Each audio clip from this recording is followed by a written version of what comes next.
We're already rolling, so Oh, hi. Hi. Oh. Well, there's the intro. But Hi. No. yeah, hello everyone. Quick housekeeping. A lot of you, which is always kind of flattering in a weird way, a lot of you noticed that the audio versions were disrupted for the past couple of weeks. That's because we had an issue with our audio host, which has been resolved now, so they should all be up. So if you're missing or you've been waiting for episodes to come out on audio, they should be there now. Let me know if there's any other problems down below. Second thing, yes, I've cut my hair. Thank you for noticing. I'm sure there'll be a few comments about it. Third thing, yes, the overlays are wrong today. I would love an excuse, but I didn't update them in time because I forgot. So, we are not level 2, we're all level 3. People have picked their subclasses accordingly. Of course, we'll let you discover that through the course of the episode. Yeah, over to Joel, I think. Excellent. Hi. Welcome back to Descent into Avernus. There was a fireball last session, but in the way that was introduced last time, can I have everyone roll me a d20, please? Give you guys for one do it. episode and you all get dead. Do I get immunity because I lost last week? No. Okay, Craig There rolled is a 1, no so we're good. immunity here. It's okay. Yeah, Francis, I think Francis is going to be the Surely one. the higher should be the better. You think so? No. No. I think that natural one slots you in perfectly here, Francis. So again, you tell us from the perspective of Francis what you remember, and yeah, and I'll fill in the gaps when you're done. Sure. So we continued our journey through the crypt or dungeon underneath the bathhouse, and we dealt with a few more people down there, and found a man called Klim who said he was a noble, and he was chained up, and it looked like they planned on ritually sacrificing him. So we freed him, and well, he wanted us to help him escape, but we decided to continue to press through the crypt, and as we headed further in, we all nearly died when we came across a ferocious looking woman conducting experiments on bodies, and well, she dropped a fireball right on top of the whole party and herself, foolishly. It took us all out, but myself and my dear friend Hugo woke up after a period of time had passed, after being saved by Klim of all people, and with Klim's help and an undead body that we raised, we managed to return everyone back to Hugo's house, and then we spent some time healing everyone up, and I think we all have a small amount of trauma from what happened, and I've chosen to repress mine. That's the long and short of it. Francis left out the part where he read the scroll that reanimated the Buckethead man that they had killed previously, who then carried V out of the dungeon in a zombie form, where through some smooth talking actions and convenient dice rolls on a DM part to see if the guard knew who Hugo Fitzwilliam was, they were let into the upper city without much questioning, and they returned to the Fitzwilliam household. The first time for many of our characters here seeing where Hugo Fitzwilliam lives. Yeah, most of the last episode culminated after a couple of fights with a fireball that was devastating in many ways, and there was some repair, some healing, and things done due to different NPCs that were brought about or introduced. Sadama, which is a priest of from the House of Wonders. Carity, the priestess of Timora, who ended up healing Hugo of a curse that he had come across by trying to open up a spell book that was not his. And then, of course, Klim, who probably should have just left after you guys freed him, but stuck around long enough to make sure that you survived, which is fortunate for you, I think. Where we will pick up for today's episode is probably right after the long rest that you guys were taking. Most of you recovering from the ordeal that was the previous night. I think it would end up being sometime around like midday when you guys would get up, because going to the Fitzwilliam house, it would have been probably like early morning, maybe like a 4 or 5 a.m. realm. It might as well have been morning by the time that you got there and everything had been resolved. So I think that's where we find our characters first.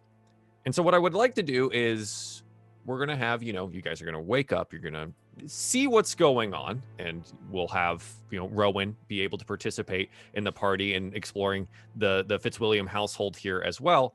But then I've discussed with the characters, and otherwise there is going to be a bit of a montage moment that we'll have, and there's some downtime that the characters would like before returning into what seems to be an even more dangerous part of the city than they had first realized or had been first explained to them. So this is where we find ourselves. In the early afternoon in the Fitzwilliam household. Who do we see first? Who's the first one that's up here in Baldur's Gate? It would definitely be V. So you see V standing still. She's sitting where she was, kind of hasn't moved. She doesn't close her eyes or anything. She's just standing still. And then suddenly, to even her surprise, as she starts to move, you start to see her hand kind of twitch and get back into normalcy.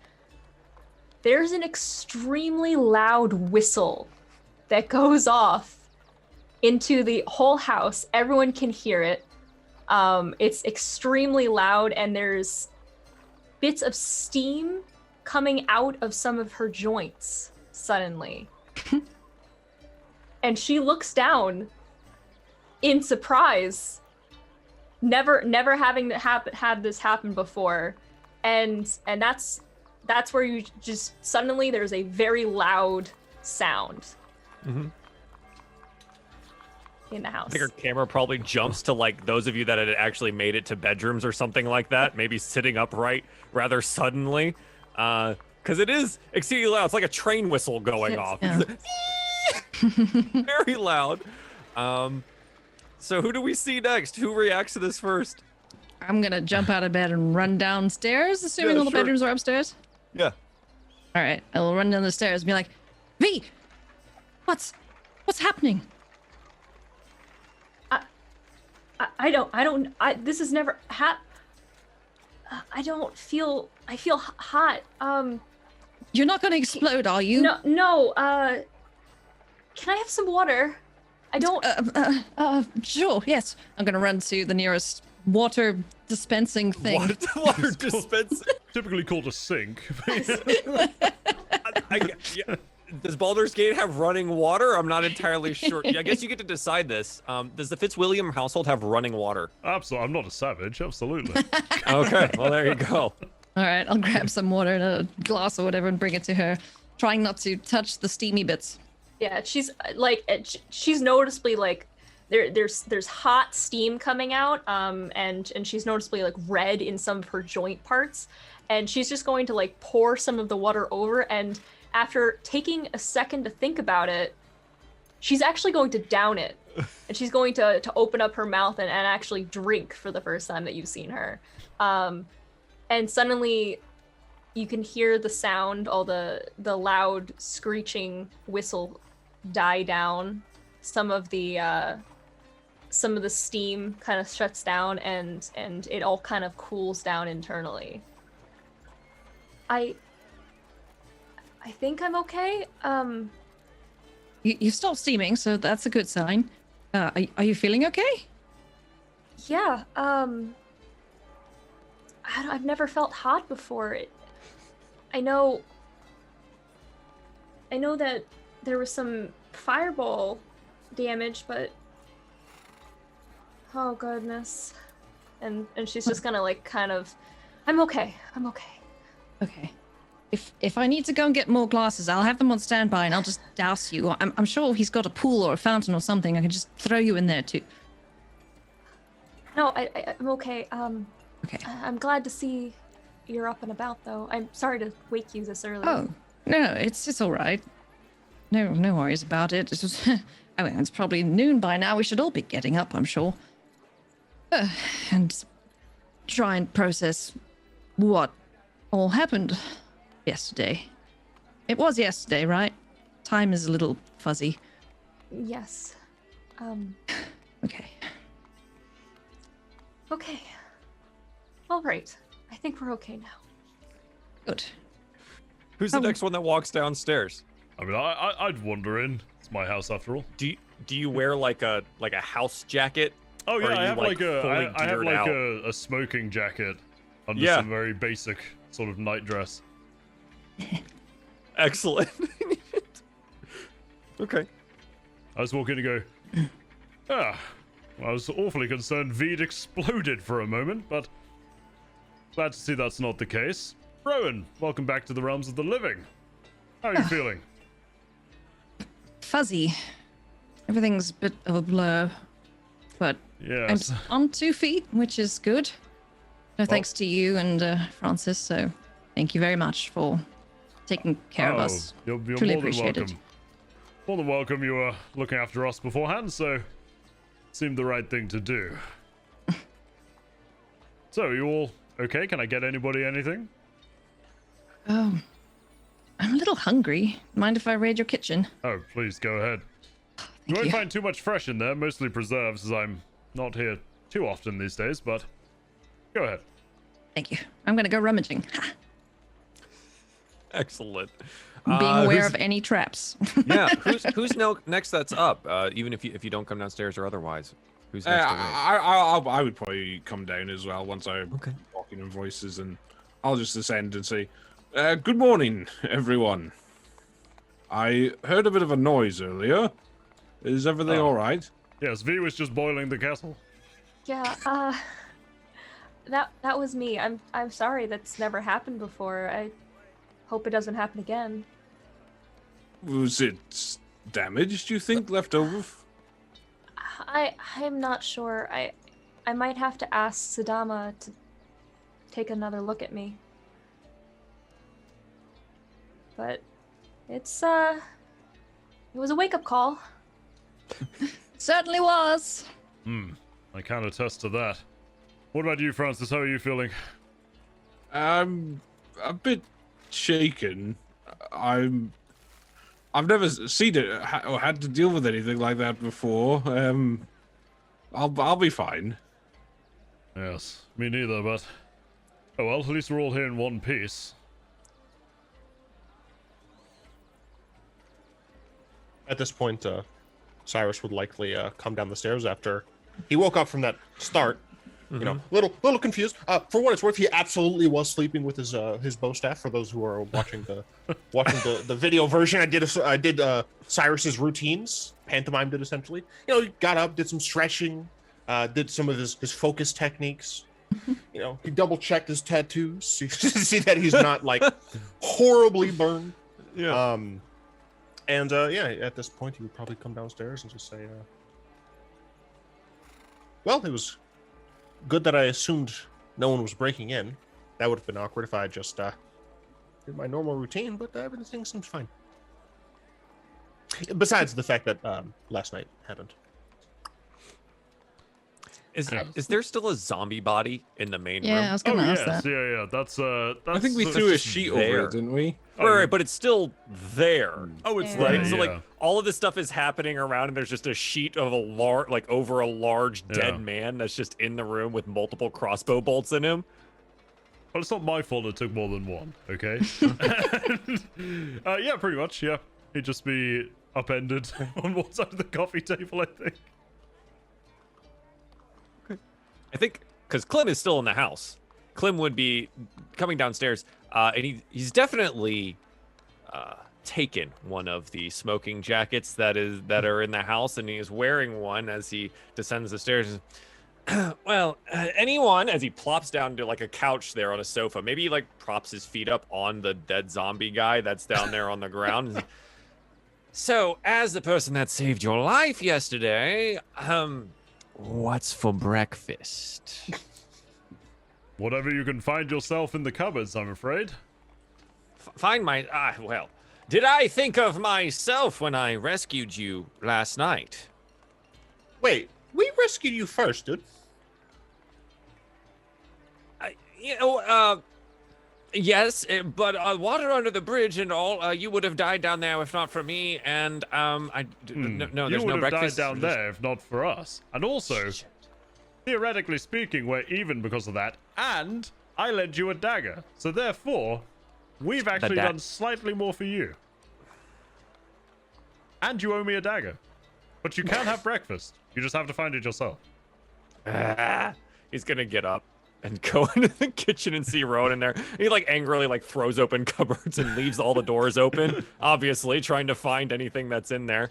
And he'll go about doing that for a bit of time. V's gonna wander into the kitchen and see them trying to find something, and she's gonna try to find a bunch of stuff herself and start kind of cooking. What does V try to cook? She probably finds some, I would say, preserved Pickled things, Yeah, preserved I know things. lots of like Yeah, it was meats like- and jams and stuff. Just nothing a really bunch of, like, fresh, you know. a meat. She's gonna remember like an old recipe and try her best. Okay. There's probably, she adds probably too much salt, I would say, for this one. Which probably is okay considering the preserved nature of most of these things, or maybe Well, the even more likely salt. Yeah, she's gonna spoiled- add salt to the likely preserved, spoiled things. Okay. Mm, All right. and she's gonna offer them to both of them. Oh yeah. Clem's gonna take it. At least someone understands something around here, and he's gonna like take a bite of whatever you made. Maybe it's just like toast and jam, but there's just way too much salt on it, and he's gonna eat it. He's like, "Thank you." You're welcome. He's gonna place it down on the table and just return to rummaging for the time being.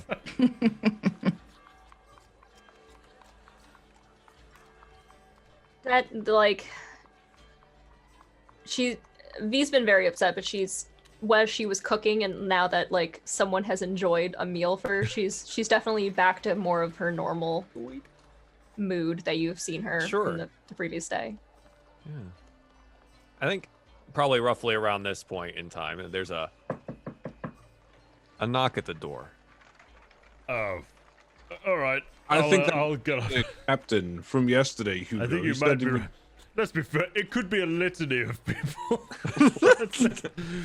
Wait, actually, before we obviously have this body. Does it smell, and is it out in the open? So the way that I have imagined the room here is that when you enter, and please correct me if you had a different vision for the Fitzwilliam household here. You enter, and there's probably, an entryway. It's large. Ceiling is probably, 15 feet up in the air, something like that. The staircase is set backwards, large wooden staircase going up. But you walk in, and there's like this hall of artwork that is happening in the immediate entryway, but there's a room off to the right, which is kind of like this parlor that you guys had been congregating in. Absolutely. Beyond the parlor, back in that direction, is where the kitchen would be, kind of just off of that there. But it's a rather large, kind of like living room-ish area, fireplace, coffee table. Some of the things had been moved around, right? Because you had weapons laying on tables and chairs, and the couch that was there, and stuff like that. The body is just in there, like next to the coffee table, laying on the ground, with a sheet over it. So it's kind of it's inside and off, so it's not going to be visible from the entrance. But if anyone had come inside and walks into the parlor, it's pretty clear that there's like a 6'5" body form under a shroud. I'll say to Francis, well, depending on who it is, we may not have to worry about anything. I'll go and check and close the door behind me, and maybe we can improvise from there. Yeah. So you you take the pocket doors of the parlor and just slide Yeah, them closed, absolutely. and then Yeah, go yeah. to the front. Yeah. Absolutely. Yeah. Okay. So you go to the front door. Do you want to do you have like a peephole? Do you check like a? No, I'd say that it's a solid wooden door. I mean, there's a letterbox, so I'm not going to stick my face through it. I'd open the door and see who it is. Yeah. Please don't be Uh, cultists. No. It's absolutely the captain of the Baldur's Gate guard, the city guard that let you through the gate the previous that early morning. He's there with one of the guardsmen that had let you through the previous night. Oh, good afternoon, Mr. Fitzwilliam. Just checking in like I said I would. He like looks you up and down. You look cleaned, right? But you've got like bandages on yourself from the burns and things like that, and you're wearing your smoking jacket. Looks like you made it home safely enough. All your friends and companions are also safe then? Oh yes, they're just cracking actually. They, a couple of heavy heads to sleep off. In fact, we should be a little bit quiet. They're still sleeping, but for the most part, yes, we're all good. No more trouble at all, really. Wonderful. Right then. He like looks back to the other man and we're off shift. We're gonna keep this one quiet again. As thanks for how you helped out my mother in keeping her house. But that's about it. We're even now. I can't let you slip in and out like that, Oh, absolutely. I do appreciate it. We're more than even now. You've been wonderful help. Thank you. Right. Well, if you need anything, Captain Kaz, you can find me down at the guardhouse most days. Okay, I will do it. If your mother needs anything, just let me know. He gives you a short little bob, and he's got his spear like on his shoulder, and he gestures to the man behind him, and they exit through your front garden, just making that wellness check like they said they would. We'll consider it a couple of lads. I'll go back in and I'll smile in front. I'll just say, just the guard captain from the other night. Not that any of the others would remember. Everyone else was unconscious for that guy. and the one who wasn't was a reanimated corpse who's now dead again. So. Well, fair enough. Good stuff. Yes. So, did we do what we were supposed to? Or did we get interrupted halfway through? Oh, we got quite rudely interrupted halfway through. It was, well, I say halfway through. We really have no means of knowing. I would like to think we're at least that, but I'm afraid not. Whatever still lurks down there is an issue for another day. That place is just a bathhouse.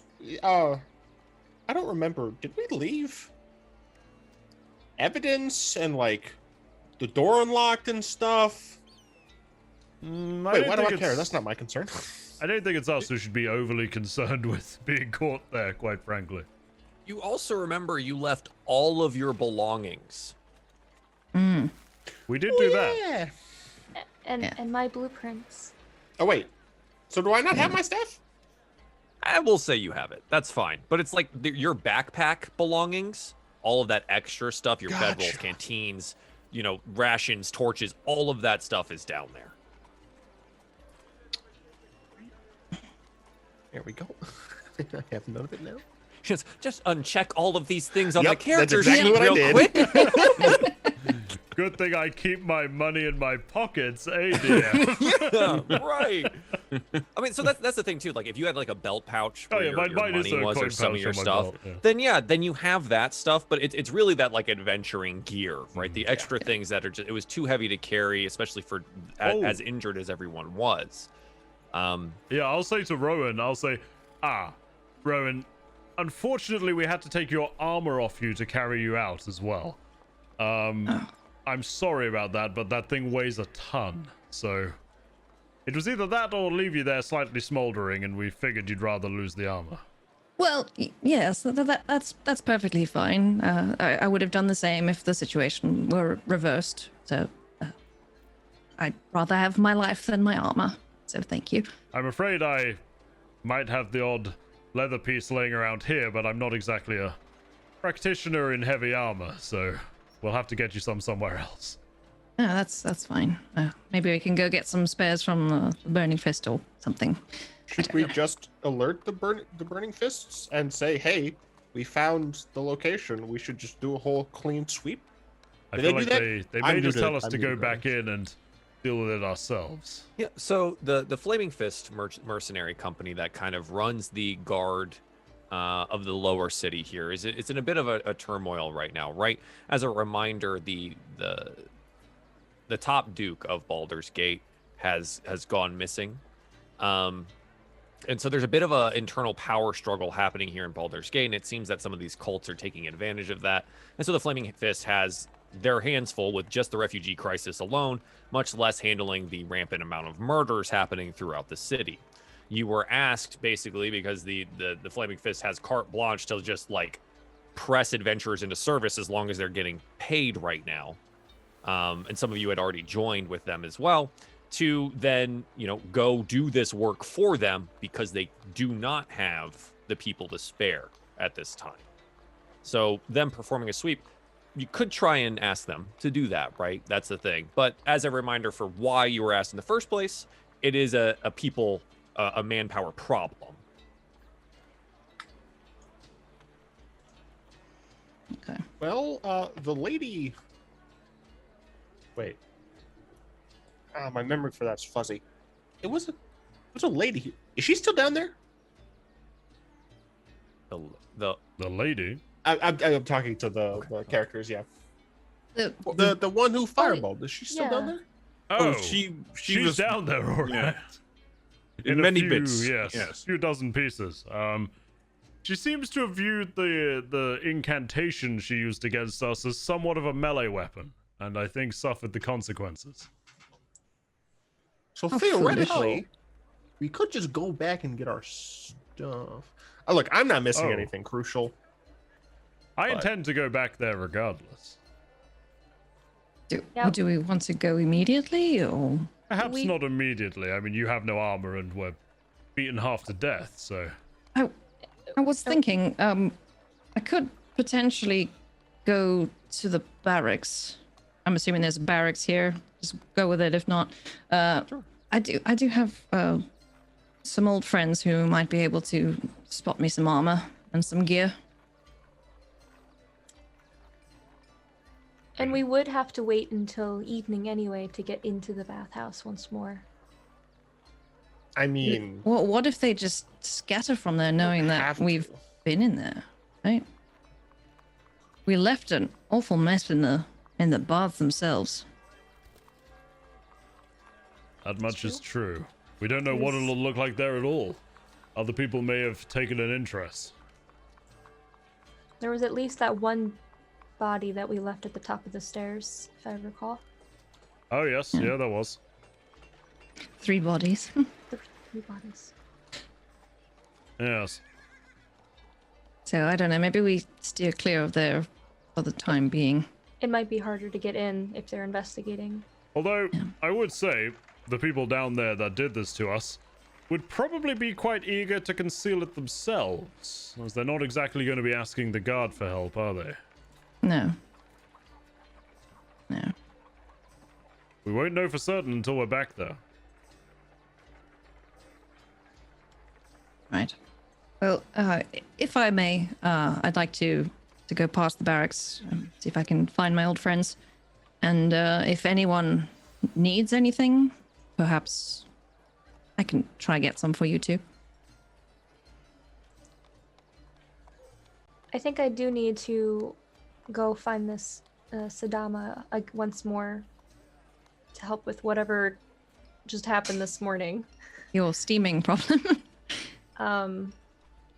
But I would be more than willing to join you. I just need to find another cloak and she's just gonna look at like the charred one that she has, and I don't think it's going to cover it right now. Hugo, do you have any like long cloak coverings? Oh, of course, I'd have riding cloaks upstairs, I'm sure. Those would be of use to you? I'm afraid they mostly come in grey or black, but you're welcome to take your choice.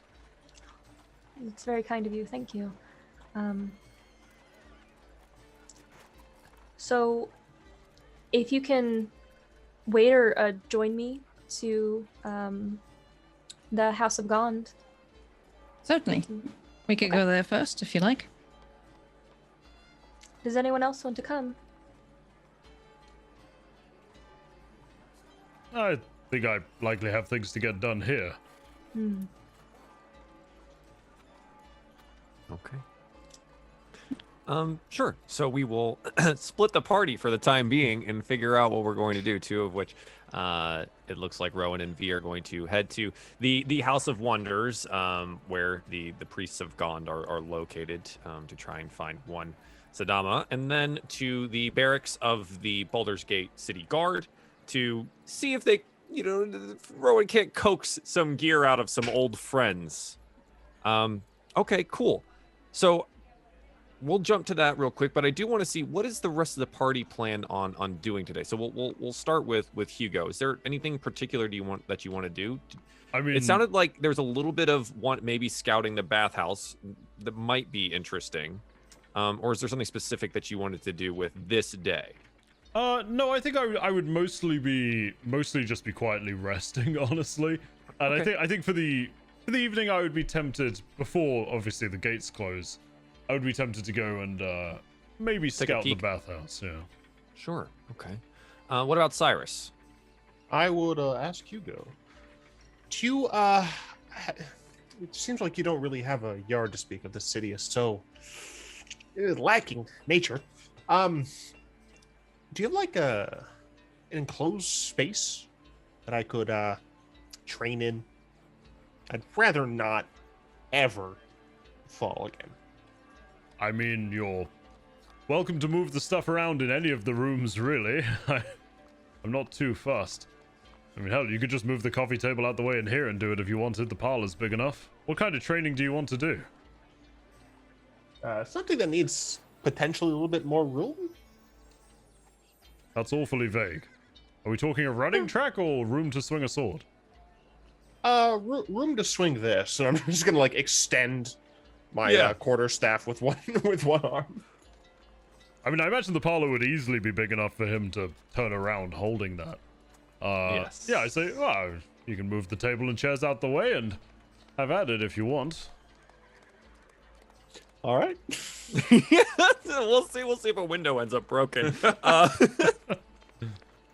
Okay. And Francis, is there anything in particular that you want to do with this day? Well, I think at some point, Francis would have wanted to go off and be by himself for a little bit. Maybe go for just a walk through a nearby park or something like that. And maybe even swing by his old home, just to take a look as he passes. Okay. Where is your house? I was gonna say, Where did you want it to be? I Are mean, you it in would the be upper city or yeah, lower city? it would have been in the upper city. Okay. What happened to your old house?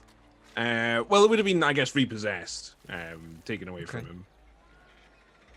Okay. Interesting. What's a good location? Let's say, let's put it down like here somewhere. Oh, that. This one Sure. looks like it's got like a little like house turret on it. You know what I mean? So maybe we'll just pick that one. Nice. Draw a little thing. Yeah, you've got like a little tower, and let's say that's a stable next to it. So you had like a tower and a stable. Fair enough. Nice. Nice. Okay, so you wanted to head that way. Excellent. So let's jump to our two companions that are making their way to the House of Wonders, the House of God itself. Quick question, Joel. Yeah. When we were healed and stuff, were our burns like magically fixed, or are we still like visibly fucked up? Sadama he has his minor healing ability as most priests of various different goodly gods would, and he did utilize that to heal the worst of the wounds of the party, right? Okay. So they would have been magically knitted together, right? New skin replaced magically. But that isn't the whole story, right? Not all of your wounds were cured away from previous battle and otherwise. So you're definitely still like you're sporting bandages, or like if you're feeling really like you need like a sling or something like that, if your shoulders hurt, things of that nature still would need to happen, right? You definitely aren't fully healed magically. All right. Yeah, and V wasn't magically healed at all. She is still burnt down ears, the and ears and everything. bubbles and stuff on her back. Okay. Yeah. Okay. So the House of Wonders here is as much a museum as it is a place of worship for the priests of Gond. It's a large building, and it has these like these big columns outside in the front where this U shape is, right? So there's like all these columns here, and then there's a big set of double doors in the front made of metal. And then inscribed in all of this is a scene of basically a man doing work. What do you want to do here? Well, I would open it. I would assume because it's daytime, so it's. And I would enter it and see if I could see if Sadama is like near the like entranceway, or if they're like he's anywhere around. Just somewhere at all. Yeah, sure. Going inside the white marble building here and pushing the great metal doors open, inside what you would find is probably just 2 rows. And on each of these rows is just a platform, a pedestal of some kind, and on top of which there are various different inventions, pieces of machinery or otherwise that sit atop of them. And they would have like little placards next to them describing what each of these different things were. Like one of them's like, this is an attempt at a flying machine, or like this is an attempt at a mechanical man, or whatever, and who the artisan was that had made it, or which of the priests had a hand in it, and things like that. Sadama is not immediately found. So it would definitely take a little bit of asking around or something like that. Or is that something that you would? Yeah. I would be asking to see if So you're pretty well hooded right now, right? Trying not to show your face. Are you letting Rowan take the lead here, or is this something that V is doing? I think V would probably still take the lead because she knows what Sadama looks like, because Rowan kind of went straight to bed, like she didn't really get to meet him. So okay. She wouldn't be able to point him out or anything like that. Okay, sure. It doesn't take long if you're going to ask around. Though I'm going to roll a couple of things here, and we'll see if anyone notices or does anything. Okay. When you ask the various priests that are attending to any of the patrons that are here or the other people around, you definitely get some curious looks, but no one asks anything. They don't say anything about it, but it's pretty clear to you when you watch them as they watch your face that they're trying to figure something out in their heads. Rowan, go ahead and roll me a perception check. Sure. Natural 1. Okay. Rowan, are you distracted by the wonders of the House of Wonders? Very much. Yeah, yes. Very much so. Okay.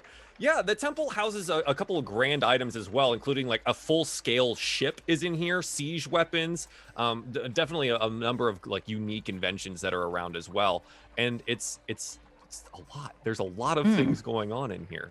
And so maybe you're just letting V take the lead as you're like reading all the inscriptions of all this stuff and like, wow, yeah, this ship is from the 14th century of blah, blah, blah. Yeah.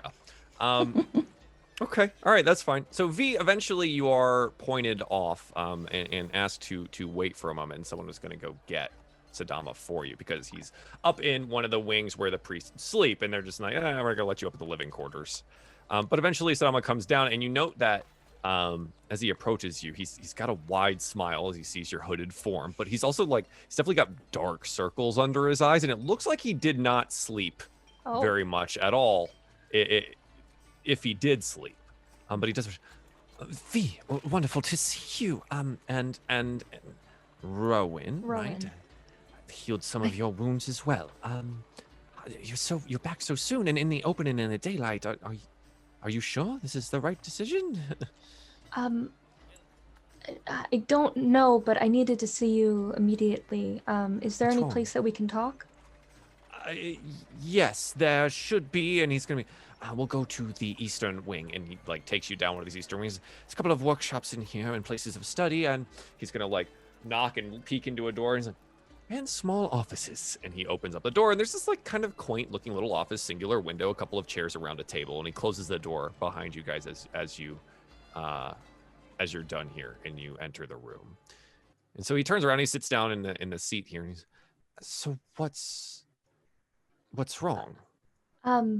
Well, this morning, I don't need to sleep, I kind of just stand thinking for hours. But when I was finished with that and ready to move for the day again, suddenly a very loud whistle came from me, as well as various steam from my joints. I know that you spent all that time fixing, and I'm very grateful to still be here, but would you be able to take a look at it again? Yes. You wouldn't have happened to get the blueprints, though, would you? No, I just we need to get those. Yes, I will take a look again. It was a rather rushed job just to make sure everything was okay. It is possible, and he like looks down at his hands. I am not a master worker. Your father, your creator, was a person of an incredible amount of skill.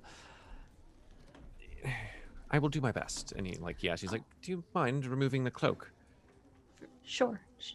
Yeah, and he's like, okay. And he's got his little belt on where he's got all these little tools and stuff in it. And he pulls out some very small things and gets his little spectacles on. And he's like, all right. And he gets to that spot underneath, like where your shoulder blade would be, hits that little button and pops open this like back panel where we saw like the two dual cylinders that were full of fluid and things like that. And he starts taking a closer look at it. He's like, okay, I thought this might be as much. I made some repair piping, but it was rather rushed at the time. And, well, the material that we are utilizing here does not... How much do you know about thermodynamics? I read a whole book on it when I was at my father's. Wonderful. So heat dissipation can be a really large issue, especially with machinery and steam and fluids being utilized as such. You don't have any coolant is the issue here. And, well, we could try and find some, but the structure and the tininess of... He's like trying to point to you where things would be, but I think only Rowan's back there, like looking at your back and all the intricacies of what's going on. You can't see any of this. And he's like gesturing to Rowan like he's trying to teach a class about how this thermodynamics thing is going to work and like radiators and stuff. And he's like, so you're going to need...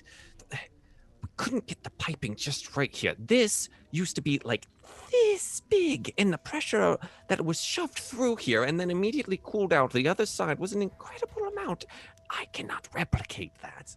That is not something I can build, not without a lot of time and study, and the original plans would be fantastic. What I can do is give you a moderate solution, if you don't mind. A release valve for the build-up. But this does mean you will need to consume water on a regular basis. Well, maybe lots of water. I've always wanted to drink Carry a something. big jug with you at all times. So the way that this is going to work, I'm going to need to build something for this. Is you're going to have a little I'll give you a little a switch, a lever, a button. Either of those things. Any of those appeal to you? A switch would be fine. Switch, okay. We're going to mount it somewhere inconspicuous, obviously, for good reason. But the steam will need to go somewhere before it's allowed to build and then break out of the imperfections in your current joints.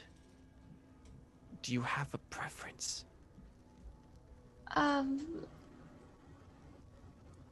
Maybe... Well, I was thinking about redoing my armor anyway. Last night I can't die before I have to do what I need to do. Maybe we can incorporate it if I'm going to be doing that anyway. If we're talking about a major build here, yes, of course, we can try and find a way to incorporate it, but do you have something in mind? Well, there was this book that I read a long time ago about special runes that you can put into gauntlets or bracers that would create a new armor body.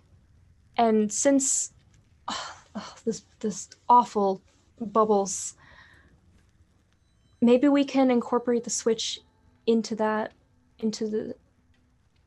And There's a ways of steam release. Yeah, he's like, and now you see he's like in deep in thought. He's not even looking at you anymore. yeah, So what do you pull? like they're what do you both pull just out? kind of like they're both kind of rambling at each other. Like I would say postulating different ideas of different like like they're just like shooting. I was just like, Thermo, what now?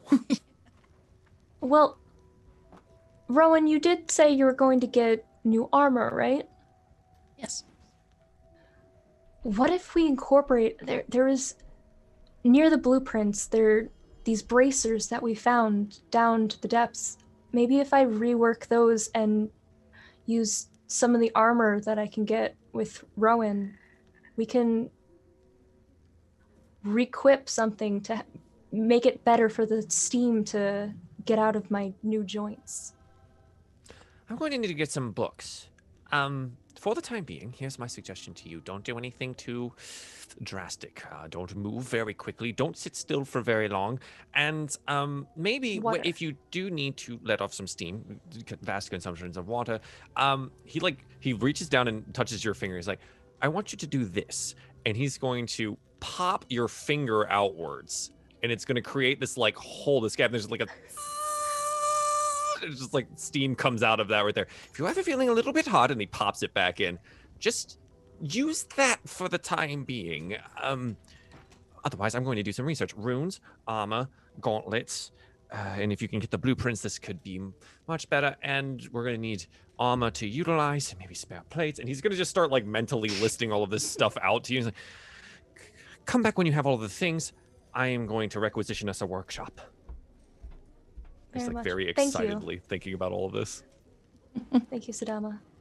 Yeah, no, of course. Do you need an escort out of here? Otherwise, I'm going to go delve into the library and try and figure all this out. No, I believe we can find our way out. And she's gonna put back on the cloak. Yeah, perfect, wonderful, excellent. Good luck to you, and I will see you soon.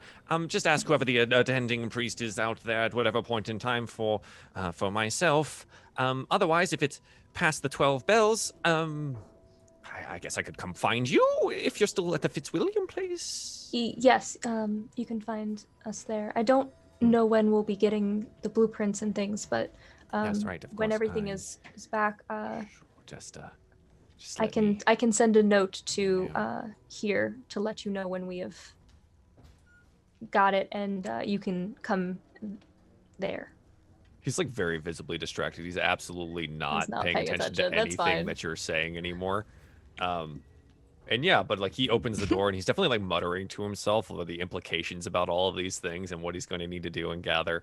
But you are led out of the House of Gond, or the House of Wonders. So before we follow this group back over to where they might be able to requisition some maybe temporary, maybe not so temporary gear, we'll jump back to the Fitzwilliam place for the time being. How is that training going over there? I saw some sick spin moves, some twirls and things.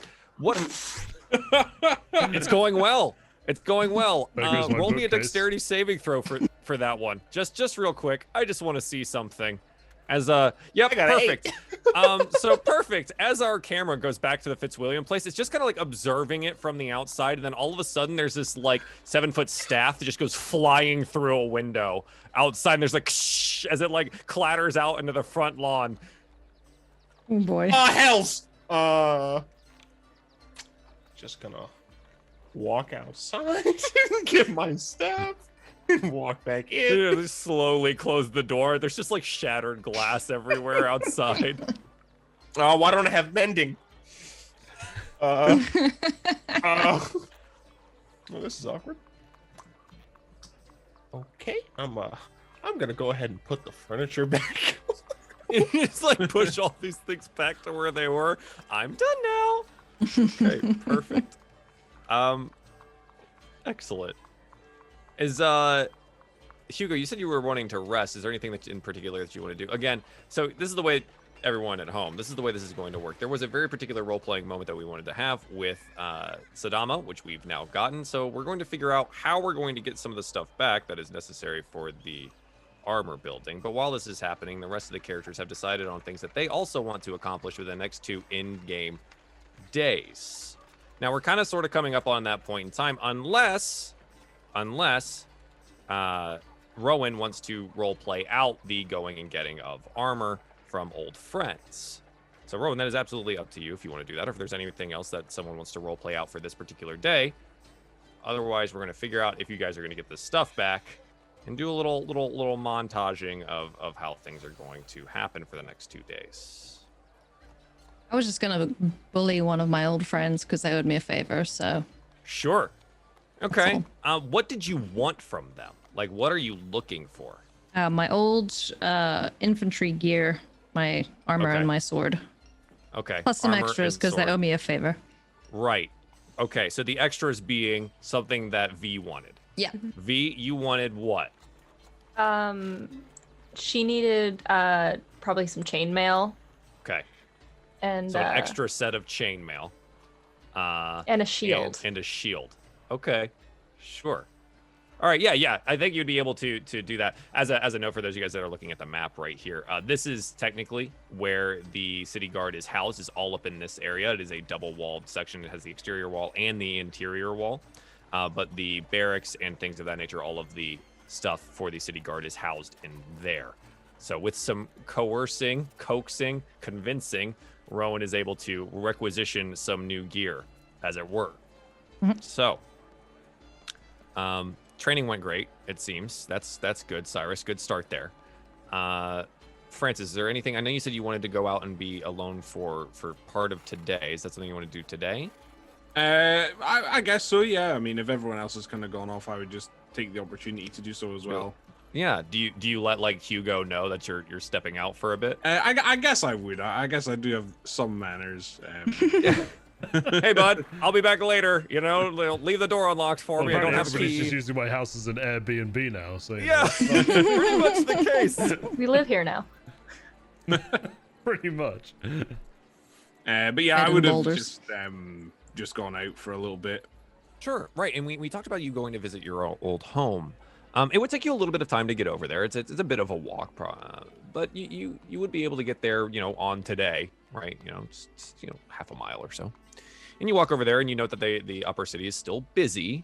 It's much less crowded than the lower city. It seems that the refugee issue, the crisis itself, has been kept to the lower city, probably very much due to no one being let in and or out of the city itself, and the upper city being kind of separate from everything else here. It has its own separate structure. What do you want to do when you get there as you look at your house? Well, Former house. I guess Francis would have wanted to go there to see if it would stir any sort of emotions within him that it previously had done. So I would say that upon arriving there and looking at it, and he would probably be able to observe that it's there's another family that lives there now. You'd probably see servants going around, or even members of the family in the grounds, that sort of thing. And I would say, I don't know, I guess it's more of an internal monologue, but it doesn't seem to fill him with anger or resentment or much of anything anymore. And I guess in some surprise, he would, take one final look and then I guess just walk away. Yeah. So we watch as like Francis, takes in this 3-story home with its like tower on one side and stable on the other. Is rather impressive looking, and just waits and watches, and people walk by and just turns and leaves. And in our movie that is Descent into Avernus, there wouldn't be much of an explanation for this, right? You would have just stopped at this house, looked at it for a time, and all these people would have been passing, and then you would have just left. Where would you go from here? Would you go immediately back to the Fitzwilliam place? No, I think Francis probably would have wanted to find somewhere with, a bit quieter, but with a nice view, and just spend time looking out, Quieter thinking with a nice view. Would you have gone to the lower city or stayed in the upper city? I probably would have stayed in the upper city. The upper city? Okay, views are few and far between here in the upper city, but there is there's an inn and tavern called the Helm and Cloak that is actually across the street from the House of Gone, and it probably would have at least given you a view of the House of Wonders, which is a rather impressive structure on its own.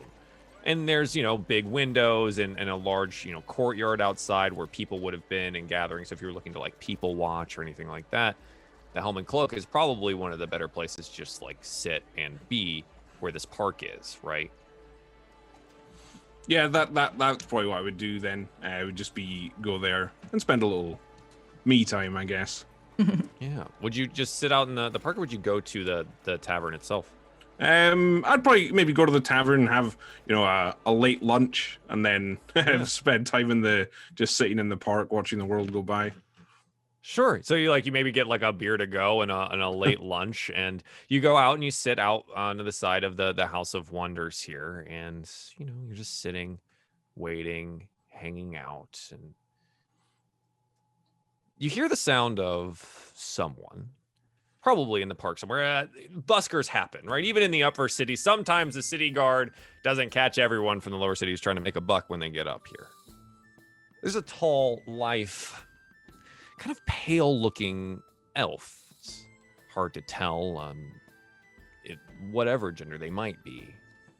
But they're playing a song, and they're singing about something, and I want to know if you know anything about it. So roll me a history and a religion check. History or history Either or one. religion. I'll go for a history check. 13. 13. You recognize the names of some of these things. They're singing about Elturel. It's very similar to one of the songs that you heard previously in the Elf Song Tavern. But it's much brighter, much more jovial, much more triumphant. It's about how the Hell Riders went into the depths of hell and drove back the hordes of demons, and people are like watching and listening, and they're enjoying it, tossing them coins every once in a while, and the song goes on for quite some time. It becomes a bit of an epic, and you start noticing different things. The air and the light it becomes darker over where this person is. And you can swear that you see little lights dancing in that circle of darkness. Some look like men on horses riding across the plains, crashing into winged beasts and demons as they whip the masses to battle. And it goes on for some time describing each of these different battles, and you watch as these little lights become the cities and rise and fall, and as the winds of hell blew away the Hell Riders, it becomes more tragic. A light opens up, and in the side it's a dark void of nothing, a portal torn open in the depths as the Hell Riders escaped, but closed the door behind them, trapping behind their brothers and sisters in arms. And it kind of just ends from there on a really somber note, and most of the people around are taken aback by this, that something that was so happy and triumphant, the power of the human ingenuity and being able to travel to hell and fight back the demons and protect their people, and then it ending with the cowardice of man and abandoning those people that they were sworn to protect. And he just stops. And he sits down and he puts away his loot. And he doesn't touch any of the money on the ground, and he just sits and stares at the ground. Eventually, the people are just looking around, just kind of leave. The kid runs up and grabs some of the money off the ground and looks up at them and then runs away. But they don't move. They just sit on this bench, maybe 3 or 4 down from you, in this park across from the House of Wonders.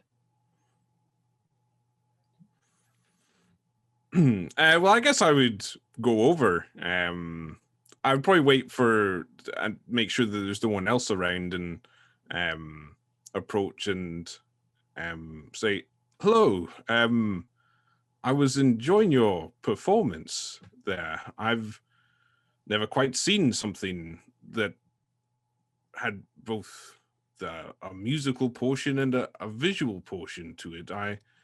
How were you able to do that?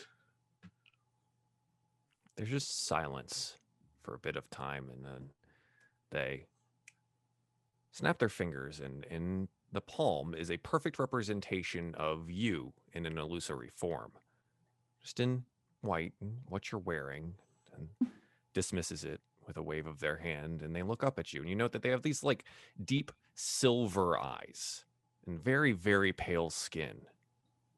You note now that they have short cropped white hair underneath their hat. It's almost as if they were born an albino. And they look up at you and say, "This is practice. Some people appreciate it, and some others, well, they don't get the meaning.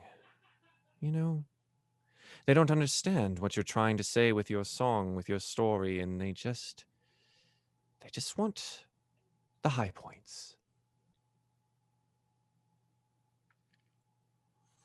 I can understand that. I'm a bit of a student of music and to a minor extent magic as well. Are you not interested in the money that's left with you, or? I have no need of it. If you do, consider it yours for being the only one to even risk talking to me. I wouldn't touch the money, but I would say to him, are people normally reluctant to speak to you? Surely someone of your talent can find a place to play and attract a crowd and fame. He snaps his fingers. They snap his fingers again, and they become someone else. They look entirely different. Of course. Large brimmed hat, roughly kind of grizzled human face, and like a long colored cloak on. It can look like whatever, and they will come and sit and talk and watch. But when I look like, they dismiss their whatever it is again, and this, it's a bit more unsettling. And when they don't understand what's happening or why or what they saw, it scares them. And so they leave. Some of them leave the money, which is kind, I suppose. But I have no need. I just have need for a story. And they turn to you more squarely. Sit. You must have a story to tell. Sure. I would sit down and say, I'm Francis, by the way. Francis. A pleasure to meet you. I am called Breeze. Well, it's nice to meet you, Breeze. I suppose I have a bit of a story. It's not a grand tale or anything like that, but well, last night, and at that point, I don't want to do a whole recount, but I would just kind of explain the stuff that happened in the bathhouse, the near miss with death, and the close call and having to save everyone, that sort of thing. Mm-hmm. You said you didn't have a story. That is quite a good one. But what happens next for you? Do you go back? Do you risk it again? Do you go to this Captain Zarge and tell them of your failure? Or do you run?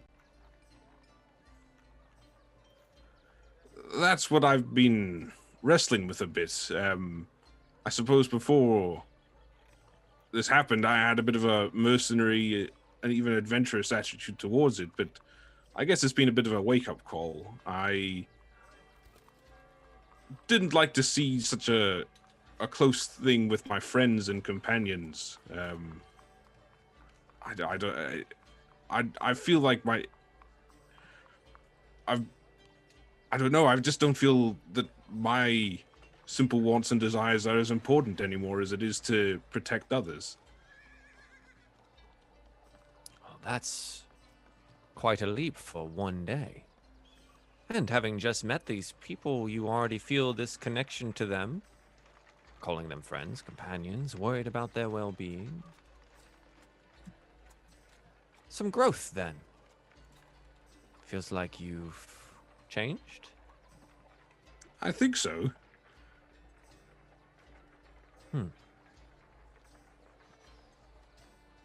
They look at you. Did you carry your instrument back with you, or are you without it? I think I would have. Yeah, I wouldn't say it would be something I would have left. Okay. Show me what you know. I'm curious. Normally, a musician doesn't go on such grand adventures that end so explosively. At least not well equipped. Well, I'll show you what I can do then, and I will try to play a song for him on my flute. Sure. Do you pick anything in particular? Is it like something that you would play in a court, or something that you would play for a rowdy tavern, or anything like that? I guess the thing that I was thinking was more sort of like a rousing ballad of heroics, similar to, I guess, what he played, but with more of a happy ending. Where, Okay, yeah, it ends on the higher note rather than the lower where one. it's courage that wins out the day. Sort of thing. Sure. Yeah, I think there's a small smile from Breeze as you finish. You are talented, all well practiced, and both are good.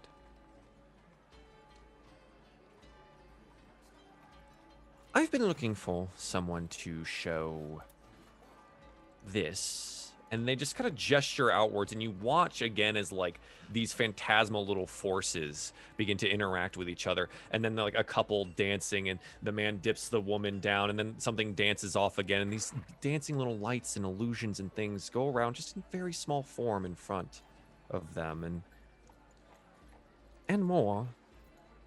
And it sounds like you could use, well, the help.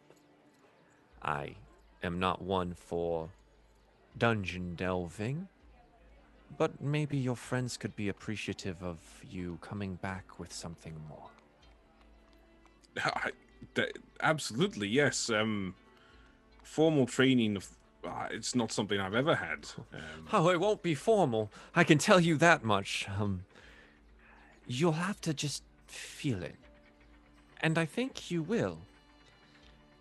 There's something here, but as thank you for the story and talking to me when I don't have to wear something else. Appreciation.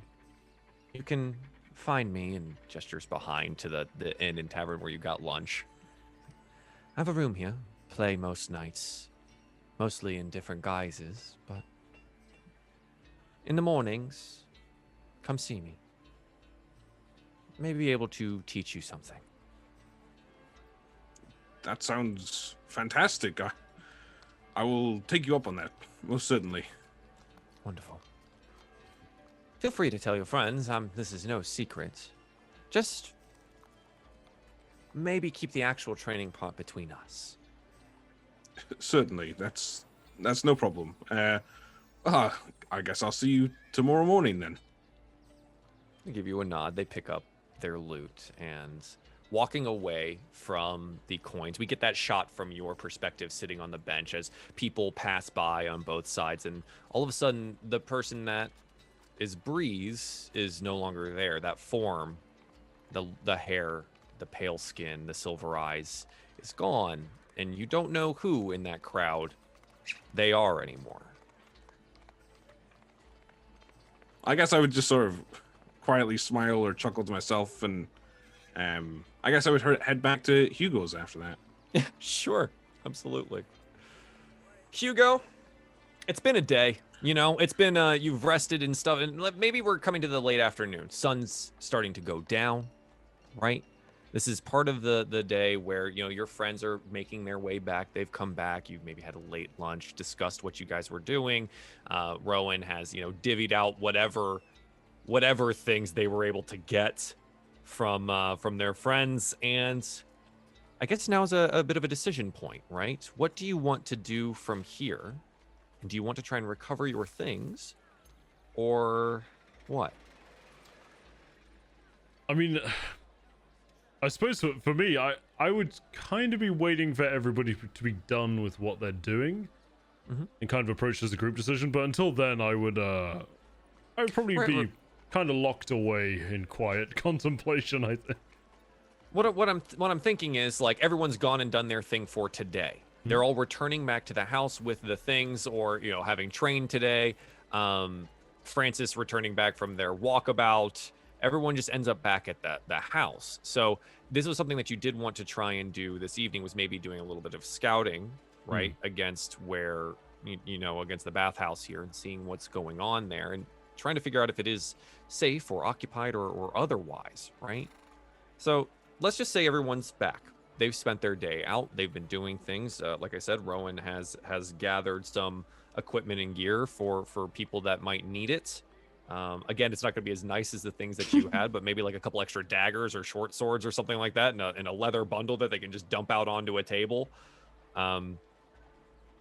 So I guess that's where the discussion comes in. Everyone's back at the Fitzwilliam house. What do you want to try and do? Do you want to try and scope out the place, or what? So Roman's gonna be trying to get her armor back on. Doesn't fit as well as it used to. Gonna be like getting back into it. Like. So yeah, I'll say to the group at large, I'll say, so, do you think we should go and see what's going on now, or perhaps leave it a day or two? There are advantages and disadvantages to both, I think. Well, I mean, if we know what to expect, sort of. I guess we don't know what to expect. Maybe we just go by and have a look before too much changes and too much time passes, would be my suggestion. I would like to get our stuff back as soon as possible, just because if there was still people down there, I know everyone has important things, myself included, that we don't want anyone else to pick up. My only concern there is last time we went in there, we were rather swiftly dealt with at one point. What's to say it won't happen again? That's a good point. I think We could just be more cautious.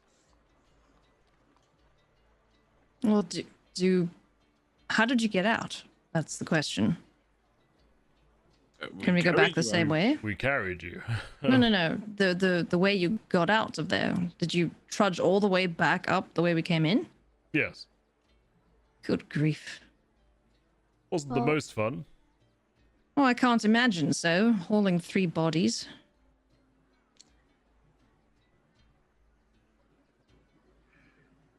I mean, I would like to help V get her blueprints back. I think it's rather important that no one finds those. And I was thinking last night, I don't know how ready we are for whatever's down there, but there were people that were injured, that were being experimented on, tortured. I don't think more time would be better.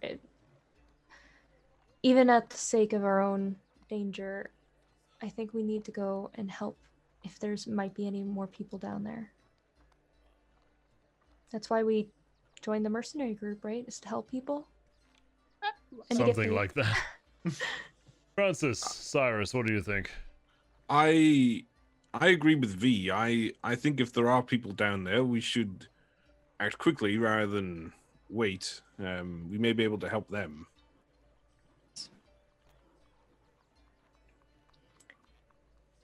I did think of something that might help when I was...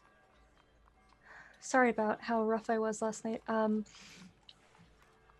And V's gonna walk over and to Rowan's new armor and just like look at it, and suddenly there's gonna be like her finger is gonna have like more like an engraving thing come out of it. It's just like it's going to like pop. It's going to extend, and there's going to be like a little like a writing tool, like an engraving. And she's going to just hold still for a second, and she's going to like engrave just like in the inner part right here. There's going to be a bunch of runes, and then suddenly her hand's going to glow a little bit after she's done, and so is like physically in the engraving.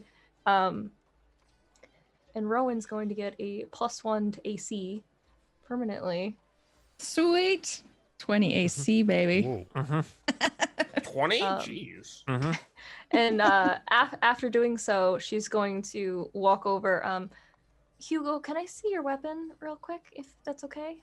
Oh, of course. The one I have left. I'll sling off my longbow and hand it to her. She's gonna do a very similar thing, and she's going to like carve it into like the etching of the longbow.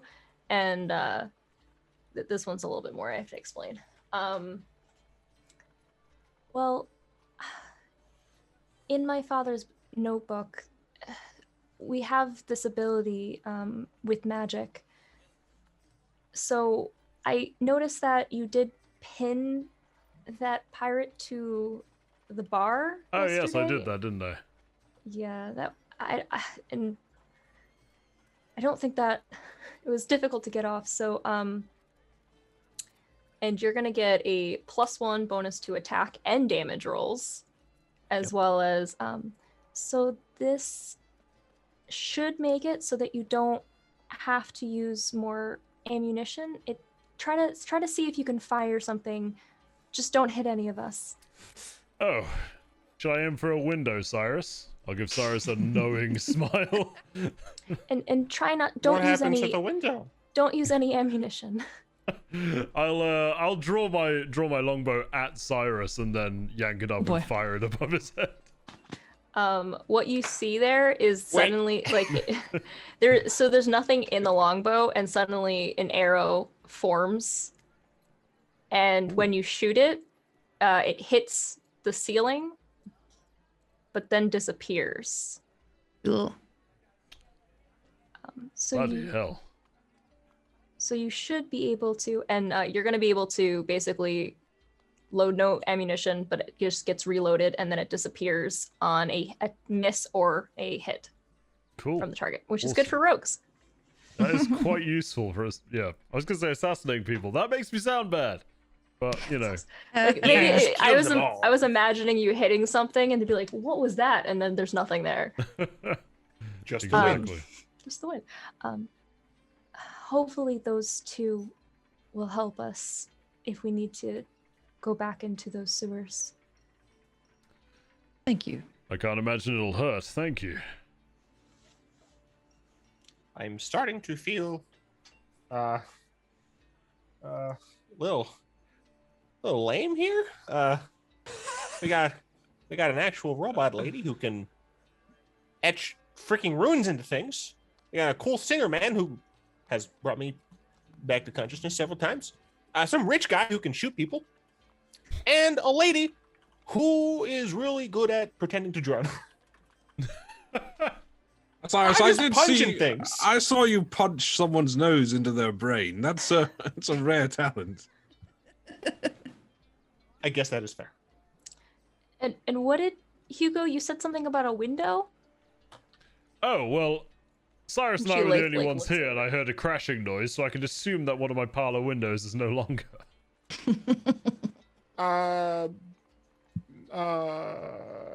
Look, I said that I needed a bigger space. Well, I mean, that's I don't know how to fix pretty windows. impressive if you destroyed the window. Hopefully it'll be more enemies instead of...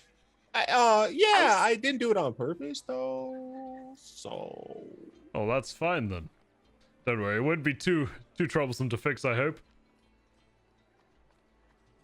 look, if you need me to do some like stuff with wood, I Oh, got I you. mean, you'll be the one fixing it, Glass. so it shouldn't be too hard. Don't worry. Is it glass? I don't know how to do glass things. Let's go to the bathhouse. Yeah. Woo, yeah. think we're as ready as we can. Yeah, and you know, as a note from the DM, you don't need to go inside if you as characters don't feel comfortable doing so, but it might be a good idea to scope out the area and see what's going on, right? And so you do. It's becoming more nighttime now, right? Things are starting to quiet down here in Baldur's Gate. And you head back out. You try to do so before the gates are closed for the evening. And do you want to return back before the gates are closed too? Because they're gonna close off the upper city. I would certainly suggest it to the party. Yeah. Okay. Yep. So you know you've got maybe an hour, right? You've come out and it's like the sun is going down here. You probably an hour or two here to really figure out what you need to do. Luckily, once you go outside the gate here, the bathhouse isn't far, and I think the guards there would be like, you're going to need to come back really soon, you know, like don't be out too late or we're going to have to lock you out in there. And they would let you know about that. But the bathhouse, again, is a one-story stucco building, has stained glass windows and a clay roof. 10-foot walls enclose a large courtyard outside the southeast corner of the building. Closed wooden doors to the courtyard are engraved with images of smiling nymphs dancing and frolicking in water. So you can see the building now. Let's say you've made your way over there. What would you like to do from here? Hang out inconspicuously and see if we can see the two attendants or the two people who work there. Okay. Are you going to wait for them to leave through the main entrance there, or see if they do? See if they're there. If they're there. Like, is it business as usual, or are they people coming and going? That might take like peeping in some of those windows. You remember they have those like stained glass windows you can try and look through, rather than just waiting, like across the road or something like that. So okay. I will. They're kind of hard to see through because they are stained glass. You're gonna have to be closer to them to like be able to see through. So who wants to go do that? Does anyone want to go do that? I don't feel sneaky. I'd certainly be up for sneaking up and doing it. Roll me stealth. This is for inconspicuousness, not necessarily stealth, right? Like you don't want any of the people that are around here on the road to note that you are doing this thing kind of surreptitiously, right? That makes sense. That is a 19. Yeah. So maybe Hugo just like holds up a hand like, I'm gonna go check this out. And you go walk up to the building and start looking around inside. It's not, once you start looking around in there, the two massage rooms, one of them being more of an office than a massage room, like that kind of thing, they're empty. Going around to the north side of the building, which has windows that kind of like look in on the bathhouse, very much stained glass. It's a little bit harder to see, but you see one shadowy kind of form inside, and it's not utilizing the bath, but it's hard to gauge what they are or who they are through this particular glass. The courtyard has 10-foot high walls, so you'd have to either go through the doors or climb them, right, to be able to see what's going on inside there, which may not fit your, surreptitious, stealthy nature you're trying to go with here. Otherwise, that's it. There's no other movement around the building or inside of it. I'll relay what I saw to the group and say they may have cleared out. I suppose we did give them somewhat of a shock after all. So do we strike while the iron is hot, or do we not bother? I mean, what are our choices here? Well, I believe V was rather keen to get her blueprints back, wasn't she? Yeah. Yes. Perhaps we push onwards and do that. Okay, but if the first sign of trouble, perhaps we just turn tail and run. Well, we'll see how it goes. Let's just get down there at least. Okay. So you want to try and go through the main gate here? Yeah. Hugo, did you lock the door when you left? No. The gate is open.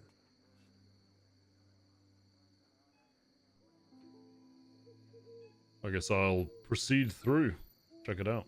We just Walking into But I hope I don't the get stabbed courtyard again. here, it's L-shaped. Has that trimmed lawn, nicely manicured shrubbery. The yard's decorated with white marble benches and stone fountains, each in the form of a smiling nymph tipping a jug that spills water into the circular stone basins below. The courtyard's empty. It's quiet.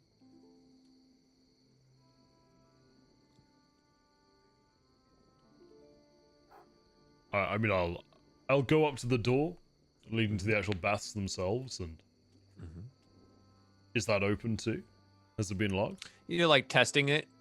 Did you lock it? No, I was too busy dragging bodies to lock Yeah. anything. It remains open.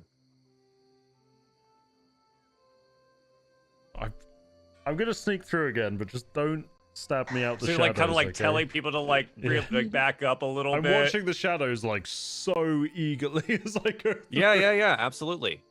So from the front here, the two stained glass windows that look inside, go ahead and roll me perception checks, and anyone can do this if you would like to. Okay. Perception. The 22. 17. 20. Oh, Hey. nice. Okay. So everyone with and Francis, yep, everyone with 15? above a 15 sees the following for sure.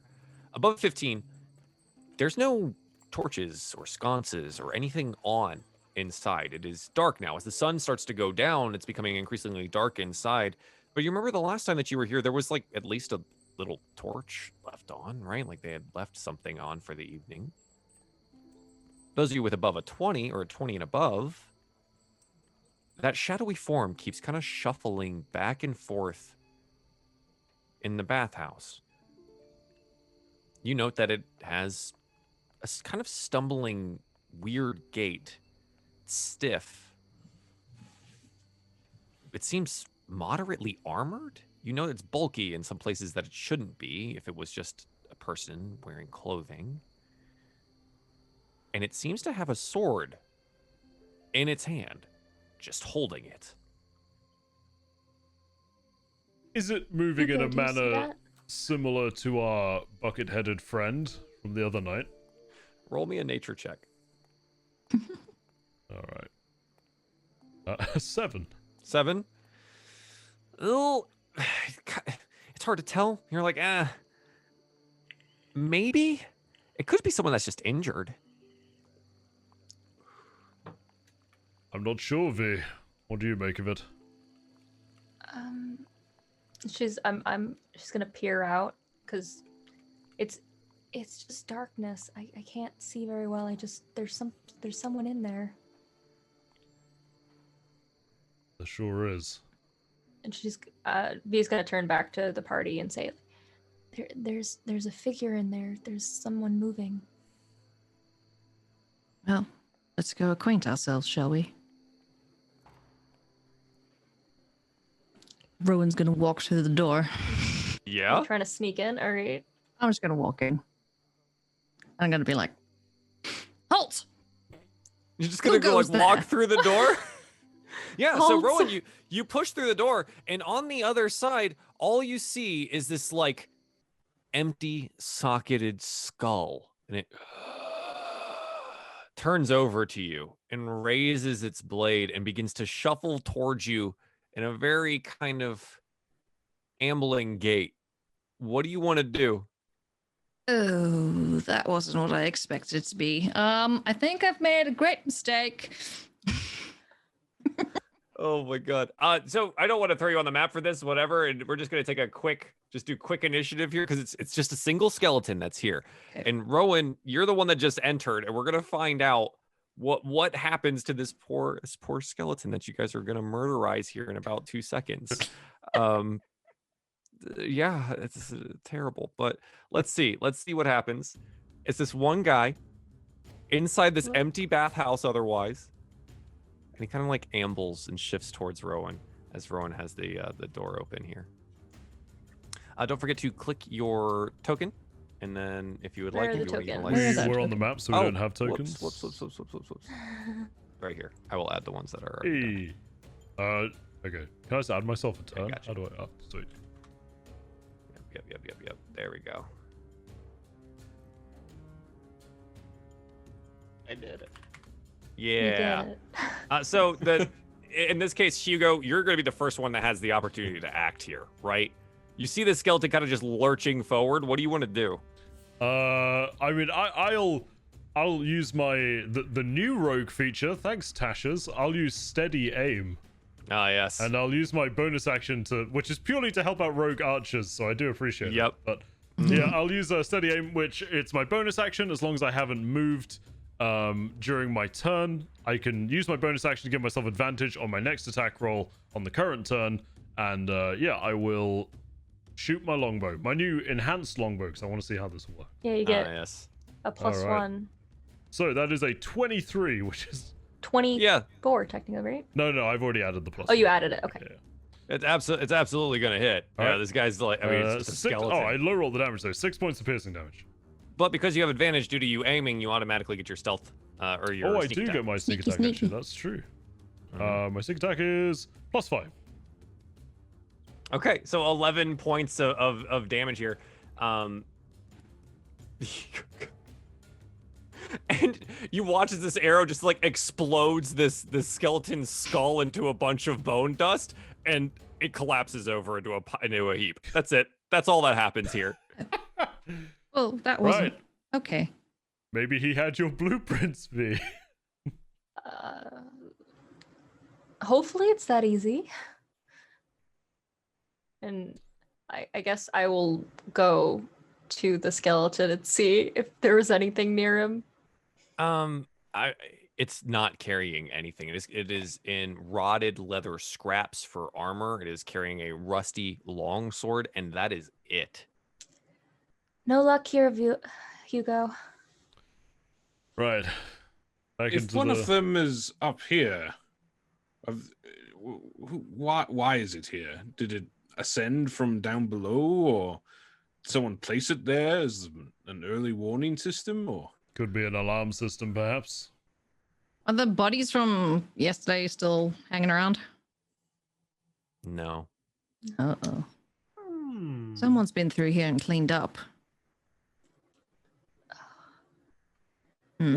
They might not expect us to come back, though, because that's an extremely foolish thing to do, right? Maybe. Calling us fools? Well, I'm calling it. Well, me included, I guess. Yes.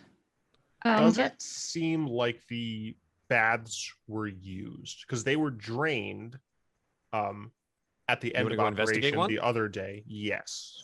Go ahead and investigate. Got It's it. a natural one. I think it's because there's nothing else for you to find except they're dry. Okay. Guess it was good that we didn't wait. I just fear our stuff is no longer there. Oh, let's head through. My head is still a little fuzzy. Do you guys remember the way? More or less. I mean, Francis and I have treaded twice now, so we should be able to remember the way. Okay. I don't mind being in front. Just point me in the right direction and I'll go. Very well. So do you want to push deeper? You go into that singular office that had the secret door and things. Is that what you want to do? Yeah? I think I'd The doors lead are Rowan open. down, yeah. The secret door itself is open. The smell of the sewer below emanates outwards. And you smell it immediately upon entering the little office area. Oh god, I remember that smell. Oh. Oh, right, there's a smell.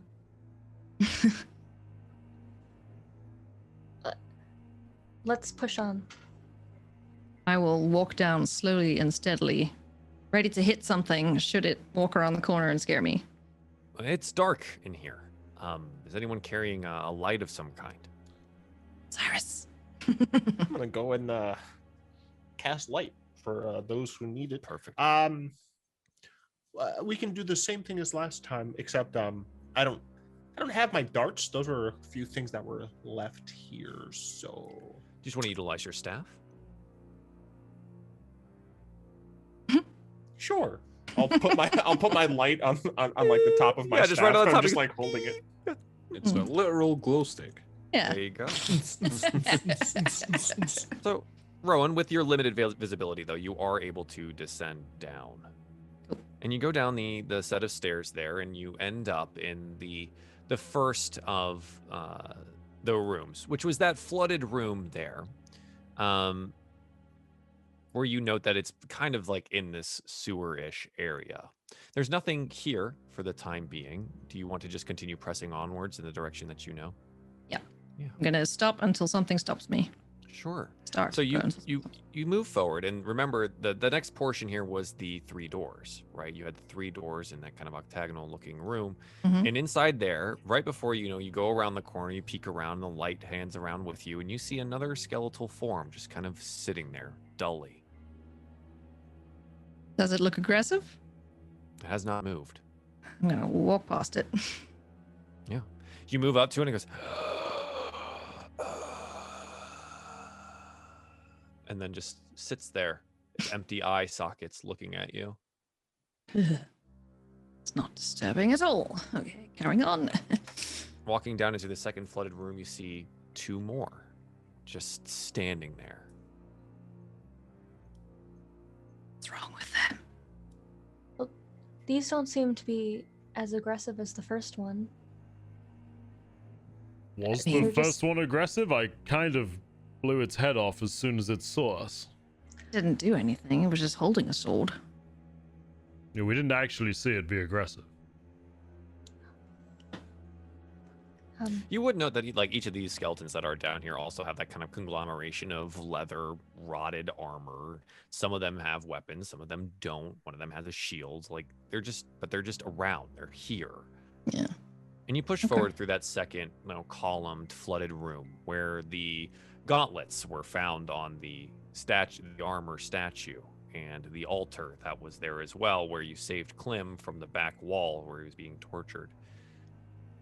And you end up in the room of the scene of the crime, where the fireball was dropped, the scorch marks still around, but otherwise the room is empty. The body that was on the altar is gone as well. But your things remain.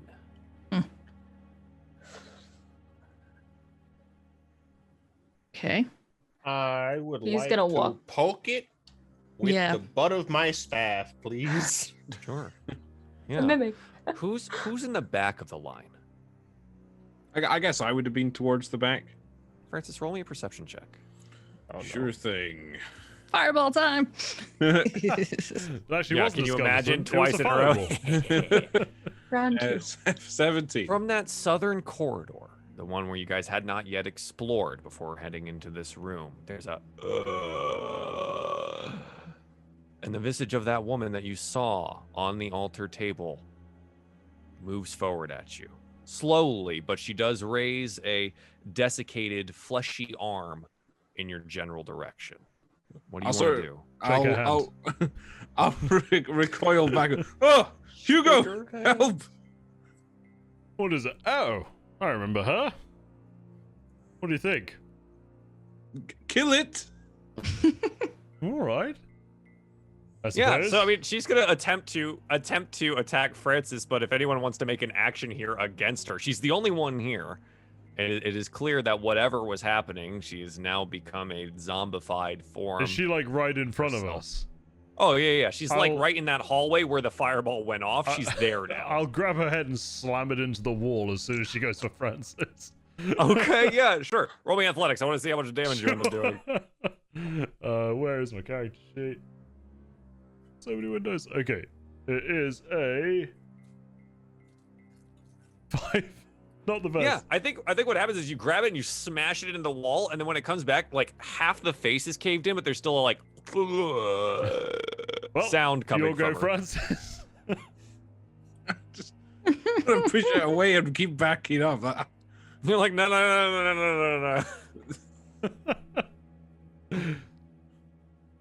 I mean, I'll hit it again if Francis is taking no action.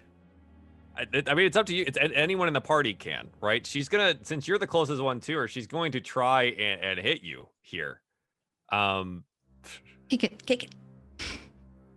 Yeah, she's gonna try and hit you here. She does hit you with one of her like fleshy appendage arms, right? So that's gonna happen. You're gonna take 3 damage from her Nice. as she slams you with her arm. And there's like this squelching sound as her arm hits your face. I'll just try to plant a dagger in her head if she hits me. Then. Yeah, absolutely. All right. I'll roll dagger. That is a 16. A 16 definitely hits. Just roll the damage. My roll 20 is actually kind of. Sorry, I have to reset my roll 20 because I've got like a roll stuck over where my damage button would be, if that makes sense. Oh, that's weird. Yeah, I'm just refreshing. It'll go away. That's a good plan. That tends to fix roll 20. It's fixed. Oh, you did it anyway. 5 points of hit. Yeah, they want to take 5. Yeah, absolutely. So we're gonna. Does it kill her? Yeah, it does. Okay. So you like slam the dagger into her brain, like right where you had smashed it in, right? So not only is it caved in, now it has a dagger sticking out of it, and then it just like and collapses. Why did you do that first? I don't know. I thought you were gonna do something. She You- didn't look I'm- like a big threat, did she? Thank you for the assist, by the way. I'm not the type to get close to things. Oh, and you're saying I am? It's awfully rude of you. Oh well, lesson learned. Sticking with the Wasn't- pointy end. Wasn't that the woman that you said died in the fireball? No, that was the poor woman who was on that woman's altar, I believe. Ah. This place is awful.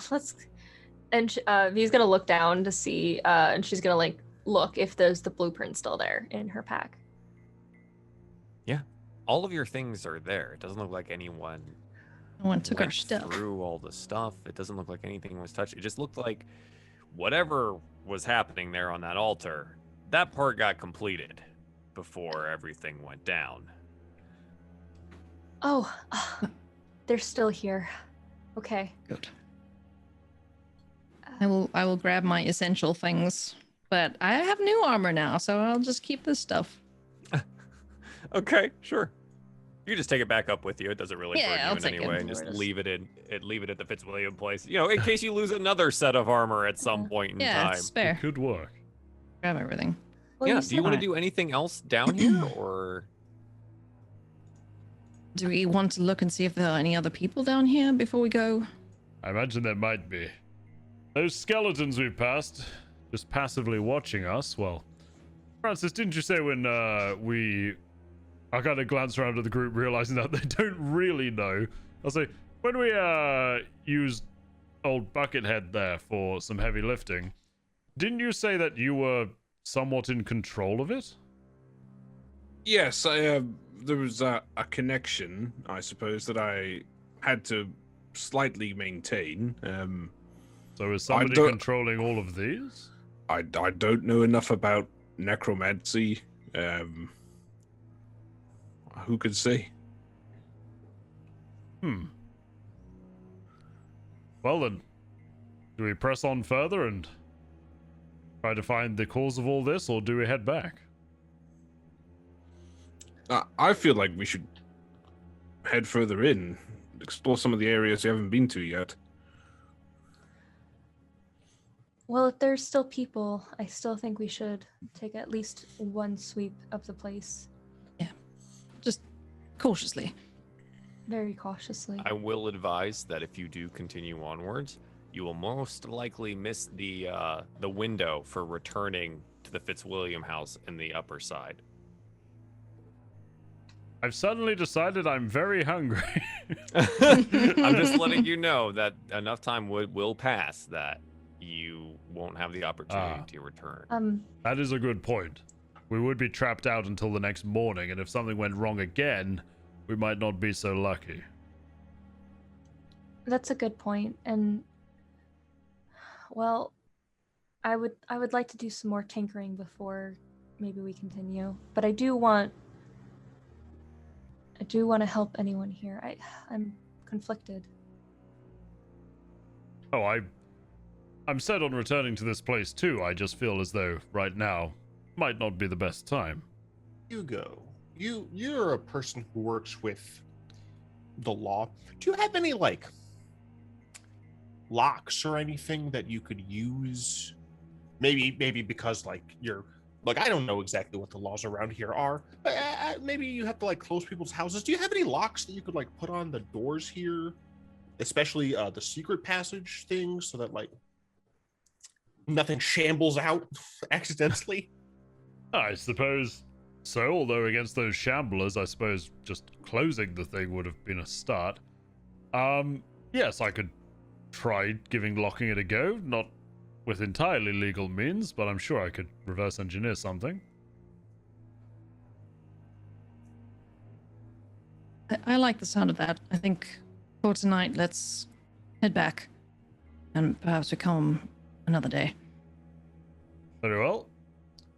Yeah, I guess I'd start leading everybody back out and lock the doors on the way out this time. Yeah, the skeletons themselves, like they don't move, they don't threaten, they seem aimless. They seem like they don't have purpose. But yeah, you head out into the early night in the lower city here. Back up through the gates, they do allow you in at this time. So you've not missed that. And you head back to the Fitzwilliam residence. Is there anything else that you would like to do on this particular evening? No? Don't think so. Okay. Maybe I would like to send like a short just Like a telegram to A telegram. Yeah, sure. Yeah, late night telegram totally exists. It's fine. You will send a telegram. I don't know. Yeah, sure. It's fine. You'll send a telegram off to Sadama to say that you're ready. That you're okay. All right. And I think that with that, you guys go through a long rest, and then we go through a couple of the things that we were talking about previously. This montaging of moments that bring our characters up to their level 3 nature here, right? I didn't need the montage. Yeah, so we're gonna do a little montage, and from here, look, we might as well start where we started with V at the top here. So V, you go and visit Sadama and this private workshop, and what do you do? What are you working on? So the first thing that she's definitely gonna do is look at those gauntlets that we took off and kind of like just tweak some of the runes. Probably look through some of the books that Sadama has taken. So like just double checking like her work and things like that. And seeing if she can remember some of the runes and things that she had gotten from her father's workshop. She's probably going to have the back armor, all of her armor's built into her, so she'll probably take off basically. She has like studded leather armor kind of works through her in certain spots, and then some of the bubbling on her back, she'll take it off, and then she'll try to like incorporate some of the new chainmail that she got from Rowan into her body. She'll there'll probably be a lot of discussion. You'll see like discussion between her and Sadama of like how to do this, like how this like getting the steam out of the joints would work a little bit better. And then at the end, she's gonna actually put on these detailed gauntlets. Yeah. And they don't punch you in the face. Do not punch me in the face. They don't. No, they have been rectified of that particular magical nature. And so now you're just wearing these like big oversized gauntlets. This is what you have on.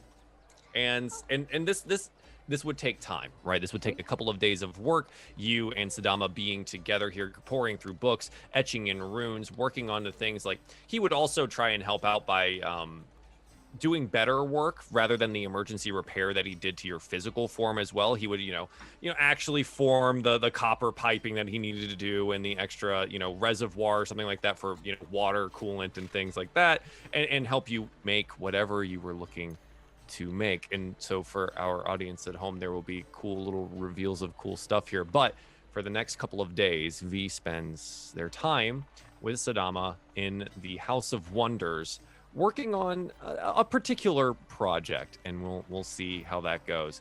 And this is where, like, if you're in a video game, your little heart bonus goes up for Sadama, and like you're better friends now. Yeah, so Yeah. you can like call on them later or something like that. Perfect. Excellent. So while that's happening, Rowan, what are you doing for the next 2 days? I am gonna be sparring with whoever will fight with me. So first I'll go to Cyrus because Cyrus has a hitty stick. So Are we You still know. in the parlor? yes, we are. I'm moving all the furniture to the walls. Everything's right. back. We look at like there's a board already on one of the windows where Yeah. it had been busted open, right? So that's already nailed up onto the wall there. Yeah. Mm-hmm. And maybe a few sword slashes and gashes and shit on the nice floors that I'm sure Hugo has. So so I'll be sparring with Cyrus if he'll entertain the Yeah, thought of Cyrus, that. is this up your alley here? Absolutely. Sweet. Nice. We're I fighting. too planned on practicing my my martial abilities. So Sick. I'm gonna learn. I'm gonna learn some fancy new maneuvers. While Yeah. Do while you we try spar. out? Do you try out your maneuver on Cyrus at all? I do, yes. Which I one? do. Well, the ones that I've picked are more of like Uh-huh. they help the party out. Okay. So I might need to get Francis involved in here as well as Sure. Hugo. You yeah, know, Cyrus is like, uh, you know what? I need two. I got two Yeah. ends to this stick, and we're Yeah. gonna There fight you with go. two here. so a couple distracting strikes here and there, bait and switch. A couple of rallies, Ooh. that sort of Ooh. thing. Yeah, Working on your team tactics here. yeah. I like Team that. team fight tactics. Team Ha. fight. You said it. Cyrus, what is your purpose here with you said you wanted to do a little bit of like sparring and training as well. What are you looking to do? yeah, so training here with Rowan is very helpful. I actually have no targets that are attacking me. I'm not just shadow boxing, as it were. However, at some point, when I go to do one of my unarmed strikes, I'm hitting with the staff. I'm getting distracted over here, doing some kicks in there. At one point, I throw a punch, and unbeknownst to literally everyone in the sparring situation, a bolt of light comes out of my freaking hands. Please have it throw me against a freaking wall. It does not do knockback damage. it It does doesn't not- do that. Ah. Does it knock back? But it does do other things like damage. So you like manifest this bolt of light out of your hands. Was it on purpose? Absolutely not. I'm incredibly confused. I'm more concerned about the fact that I just shot light out of my hand and have no idea what I may or may not have done to the house or its occupants. I think we just watch as another window, like we get the outside of the house again, and there's just like this bolt of light that goes out, crashing through one of the windows and off into the sky. Oh, goodness. Poor Fitzwilliam house. I try to do it again, but I can't. Yeah. And it's confusing. So for the second day or whatever, I'm kind of practicing alone. This time though, I'm practicing outside. It's very difficult. I don't like doing it. I'm sure people are giving me side glances as they walk by, but I don't want to hurt the house any more than I already have. Right. I'm practicing more and more, and eventually I get to the point where I can do these things consistently. And at this point, I'm just like firing light into the sky with my punches and kicks. Nice. Roll me a performance check. Oh gosh. That's a Uh-huh. 9. Yeah, you definitely attract attention. Some of the neighborhood kids during that display do come by and watch, and every time you shoot off a little bolt of light, they're like, "Ah! Do another!" Yeah, once enough have amassed and I feel like I've gotten the hang of it, I'm just gonna like slowly slink back into the house.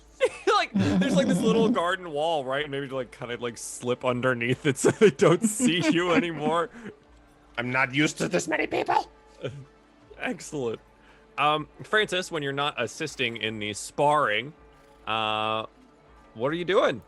Well, I'd imagine I'd be spending my mornings at the tavern with Breeze. Learning what I can. Exactly. And what in particular do you learn here, Francis? Well, I'm not sure into how much detail I go. Okay. But I guess I learn how to weave magic through my music more, of how to bend light in particular ways, Yeah. utilizing your music and sound and voice and how to sort of bolster my allies' vitality, and how to enthrall people as well. give Performance an even better performance now. stuff like that. Incredibly, because you've learned how to more accurately infuse your music with the magic, that it's almost inseparable at this point. Yeah, So exactly. you spend the next couple of days learning from Breeze, and Breeze, every time you come in, is always wearing a different face. They are always a different person, and whenever you ask the innkeeper, like, okay, where's Breeze, they always like gesture over to a person that you've never seen before. And then when you get over there, they kind of give you that, and the only tell that Breeze seems to have is that same small smile that they gave you the first day, and you're like, that's them. That's them. Okay, cool. And they settle in, and they of course teach you how to play over the next 2 days, and how to infuse your magic to your music a little bit more. Yeah. Okay. Hugo Fitzwilliam, when your house isn't being destroyed, what are you doing? When is that? Sorry. Yeah, true. I would have been being not secluded away, but perhaps a little distant over the couple of days, just in sort of quiet contemplation, sitting in my armchair, maybe in the parlor, watching these idiots trash my entire house. But in between that, just smoking my pipe and really staring at some of the paintings I have up on the wall. Especially one in the parlor, which depicts a scene which is a colossal clash between two gods who are sisters, and I'd be looking at it and just kind of reaching out and thinking, if ever there was a time that I could do with your protection, it's probably now. Okay. How long do you do this, and do you do it multiple times? Oh, I would say that contemplating on the nature of sort of what I thought I believed about that, and then realizing that there are very real, very dangerous threats in that realm, with my experience with the Dead 3 so far, it would probably consume most of my free thoughts throughout the 2 days. Sure. Yeah, I imagine it would catch my eye on more than a few occasions. Okay. All right. One of those times, you feel like there's a small whisper of a woman's voice. And she reaches out to you, and she asks you to say the words exactly as I say them, and you will have my blessing. Shah, the night devourer of the light of the moon, bless my blades, and may the shadows protect me. And then that voice kind of just fades, and that's it. It's the only time that you get it. I would. But do you ever speak the words?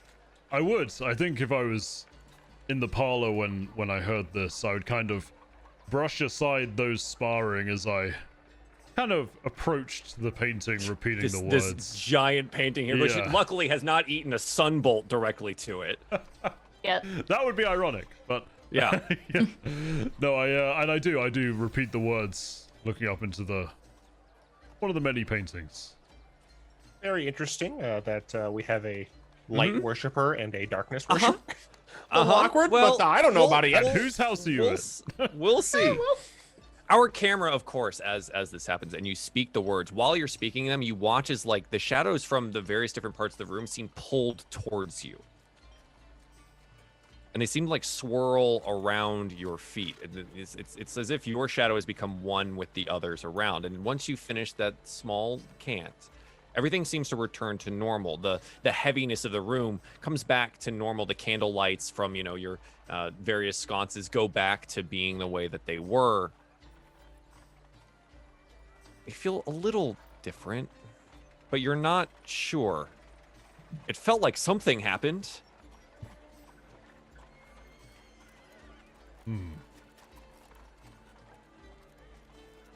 Interesting. Do we see or hear him doing any I of mean, these if you're in weird the room things? sparring, I wouldn't be hiding it from you. Okay. Did you want to be in the room? No, well, if we're practicing and Sure. stuff, If like this is all at the oh, same time, absolutely. yeah. You watch it, like he goes and he says this thing. Do you say it like out loud, like with your chest, or are you like No, I'd say it more like in a. I would say like a a prayer private incantation, right? You know, conversational private. level between Yeah, me yeah. and the image. So I mean, obviously it's up to those guys. I don't know if they would have really heard exactly what I was saying. Sure, But but you know you what would I have seen mean. the light change. Oh yeah. Yeah. That's for sure. So I think maybe like I don't know if my perception can I roll perception to see if I Yeah, see anything absolutely. different or if I'm Sure. too focused on hitting Cyrus. Yeah. Whoa. You're not. Natural Maybe this is 20. during like a Oh. water break, right? Yeah. Like you're sitting, like there's nothing distracting you, and you just watch as Hugo Yeah. goes up to this painting, and then you watch their mouth move, and then all of a sudden, all the shadows in the room just seem to be pulled towards his location. All the like candles in the sconces go kind of dip down, and it lasts for just a brief moment in time. It's almost enough to think that nothing had happened, that it's a trick of your eyes. Oh, I'm not gonna ask. My eyes were closed. I was resting. Yeah. Hugo, did you see that? I think I did. I think I may have caused it. What did you do? Just a small prayer to a protective deity. Nothing out of the ordinary. Oh. I think that's the first time I've seen a prayer answered. Well, aren't we the lucky few? I figured after the day's events and after Francis and my survival and managing to save all of you, perhaps some devotion was in order. Yes. Oh. Curious. If you don't mind me asking, feel free to not answer. Who is it that you prayed to? I'll turn around to the large oil painting depicting Shar and Seluna in battle, and I'll gesture with my hands towards Shar, and I'll say, "The Lady of the Night. She protects many of my sort, and it seemed to be a mutually beneficial relationship for a while now." Rowan, do you want to roll to see what you know about Shar? Sure. Roll I'm me kind religion. 17. Okay. Yeah. Shar's realm is the plane of shadow. Is really known to be the mistress of night, goddess of darkness. Her twin is Saloon, the goddess of the moon, and so they are in a constant battle of the night devouring the moon and then the moon replenishing itself, you know, over the moon cycles, right? Yeah. There's some more to like how this works. There's also, you know, stories of like Shar's battle against the goddess of magic Maestra, and how that related to the time of troubles and when magic wasn't working. But that it feels like just a legend at this point. You're not super sure if any of this stuff is still relevant to Shar or the worshippers thereof. Well, I was curious. Do you think? I mean, I've never really prayed or anything, but do you think a god is a good thing to have? Do you think I should get one or have one? I don't know. How does it work?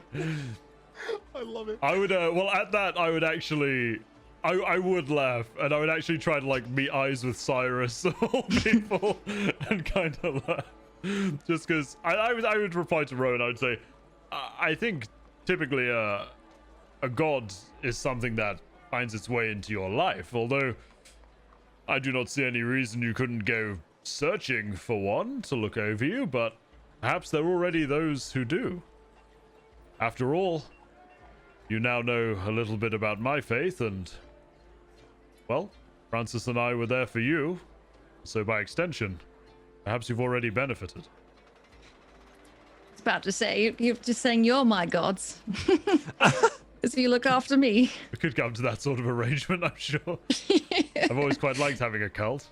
Well, don't expect any coin or patronage or whatever. I don't have any of that. I might have less skeletons and zombies in my cult, though. I'm Okay. not decided yet. But... Well, that's fine. Oh, all right. Well, thank you. I might look into that a little more. I'm gonna go back to training. How am I? How is Hugo feeling at this point in terms of the strange Hugo, sensation? your head he had? hurts. Your head hurts a lot. Ow.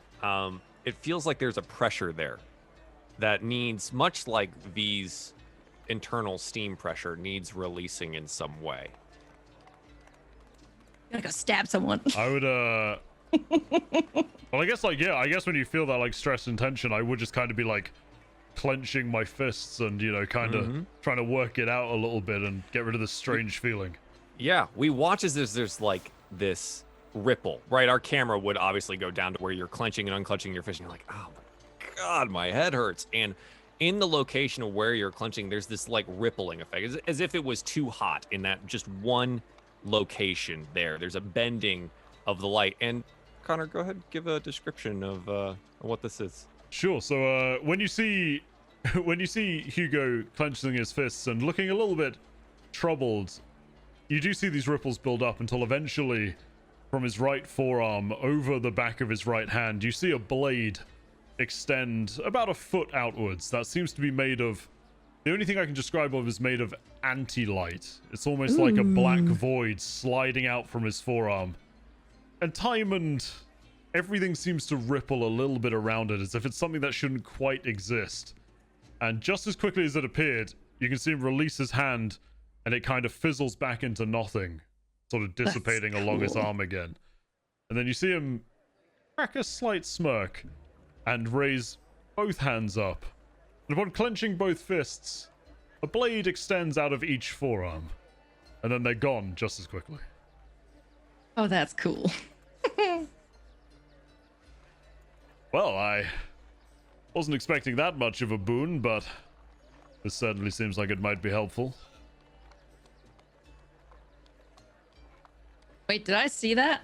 Was I walking I was away? sitting in front of you all. I think you would have seen it.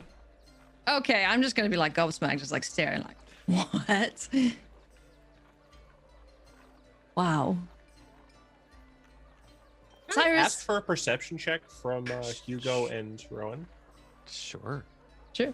Sure, yeah. Mine is 6. a 14. Oh, that somehow changed not being me. A 14. Okay. So Hugo would recognize after the few days I've been practicing my cool sunbolt things. You'll realize something's weird about my face. My face seems off to you. You can't quite place it until you realize that my eyes are different. Instead of being a nice sky blue with flecks of sunny gold, you've realized that the gold has started to overtake the blue. Now it seems more like a sea of coins with dots of aquamarine glinting in there. Apparently, as I have been practicing my sunbolts more, I have taken in more of the sun's power. Some changes, yeah. Cool. As Hugo is suffused with the shadow, Cyrus is suffused with the light, and we're gonna have to figure out how this all blends together at some point. No, we have to just get a bunch of apostles and have send them over to Rowan's land to convert her cities. Ah, okay. A little bit of a Civ joke for you. There you go. Nice. Jeez. Yeah, I mean, I would notice this with a raised eyebrow, and I'd say, it seems as though I might not be the only one who's been receiving boons. Now, the thing is, we don't have Does he have mirrors in this house? I would have mirrors, yeah, Probably. sure. Probably. Yeah, I can like shoot light out of my fists. I suppose that's probably to do with the light person. Oh, The light what happens person. if your light and your dark meet? Just cancel each other out? Can we test that? You Are we guys just gonna- want to like throw one of them at each other? I think you're Just not try and meant hit to in the let the middle. beams cross, to be honest. Well, it's not like I have a blade of light like that blade of nothingness. So I don't know if that's safe. So how about I kind of hope mine's not safe, to be honest. I was rather hoping to use it against the people who tried to kill us. Would be helpful. Having said that, I don't really know what happens if I do ram it through someone, so that's going to be fun finding out. Ooh, do we still have the bucket guy? I'll look towards the shrouded Hulk Did on the you floor. get rid of the bucket guy in the Been last 2 2 days. days? He must be Yeah. We should smelling at really this get point. rid Oh of him. yeah, it's awful. He doesn't Juices leaked all over the floor. Oh no! Decomposing bodies are yeah, the not worst. only is Maggots your and stuff. floor all cut up and stuff like that, you have a decomposing body that's getting into all your nice wood flooring here. Our house is so nice. I was hate nice. the last 2 days. well if it was in the parlor area, was it in that area? yeah. Yep. Oh, you Okay, would've so moved shoved it it to- over to you the would've side moved it. somewhere. No, come on. We would just put a corpse, and then what? We're gonna put it back when we're done? Because we Would put you the tell furniture me? back. No, we would would you absolutely do? take it outside and probably put it But out like, behind the where? house. Yeah, Really? you can't just put it in the bin, you know. Do it like in the Yeah, it's a- alley? Oh god. Probably. So You've gone from passerbyers can just be destroying like, my "Oh, this house is smelly." to disposing of corpses where my neighbors can see. You guys are the worst. Like, you're the actual worst B&B guests I've ever had. Yeah, that's pretty bad. We gotta do something about the body. We can't just leave it here. Do you have a cellar? I do, but it's full of a lot of expensive wine that I'm not putting that thing with. Hey, Hugo. We're close to the temple area. Do you know if there's a temple to some sort of like god who would deal with these dead stuff? I imagine a lot of temples will deal with something like that. I do think there's a temple to, I want to say, Helm close by. I can't quite remember. Sure. I think his lot would likely, he's quite a commonly followed deity. I think they would deal with disposing of bodies, or I'm not really an expert on the temples, to be honest. So, I mean, we could take it there, I guess. I mean, if you want to, be my guest. It would make up for the window and the floor. I'm not strong enough to carry that, dude. I could fetch you a wheelbarrow if you'd like. Yes, do it. Okay. 2 windows. Okay. I don't The know where wheelbarrow this is temple brought though. around to the front. Do you put the body in it? Yeah, I mean, I'm gonna cover it in a sheet, obviously. Uh-huh. Yeah. That's, I feel like we're getting Cyrus The into temple the to Helm is crossbows in there? over is a little bit far from you. I'll go ahead and put you on the map here so you can see. The temple to Helm is over here. Do I remember correctly? What? that What? there's- Is it Yeah. that far down? Yeah, it is. I thought it'd be by the House of Wonders. Nope, it is not. God damn it, dude. Good luck. Have fun. Have fun, Cyrus. How long do these temples stay open? So I mean, you've got 2 days here, right? So let's say this is the second day, and you're like, oh, maybe we really should do something about this. And maybe it's noon, and you're like, well, I guess I could wheelbarrow over a body to the Temple of Helm, which is called the Watchful Shield, and is about justice. And I'm curious into how you guys think you're going to get away with no questions about Oh no, this I body. think how I'm pretty is sure they're only Cyrus sending gonna me. get away with Yeah. no question. Yeah, I'm pretty sure they're only sending me. Okay, Cyrus. I'm naive. What, I don't know anything. what do you wanna do? Just We're leave it around bullying back. It's Cyrus. fine. I'm gonna wheelbarrow it in the direction I was pointed towards. Oh god. Yeah. Okay. Let's do this. So I wouldn't know any better. I you're trust gonna you all at start this point. trundling down the main thoroughfare here with like Wait, everyone no, around. I was if it's by the wall, I'm gonna go close to the wall, not go through like main streets. Oh, you're not gonna like take this road all the way down? No. Okay, so you're gonna go up to the wall. God. Yeah, and then go down.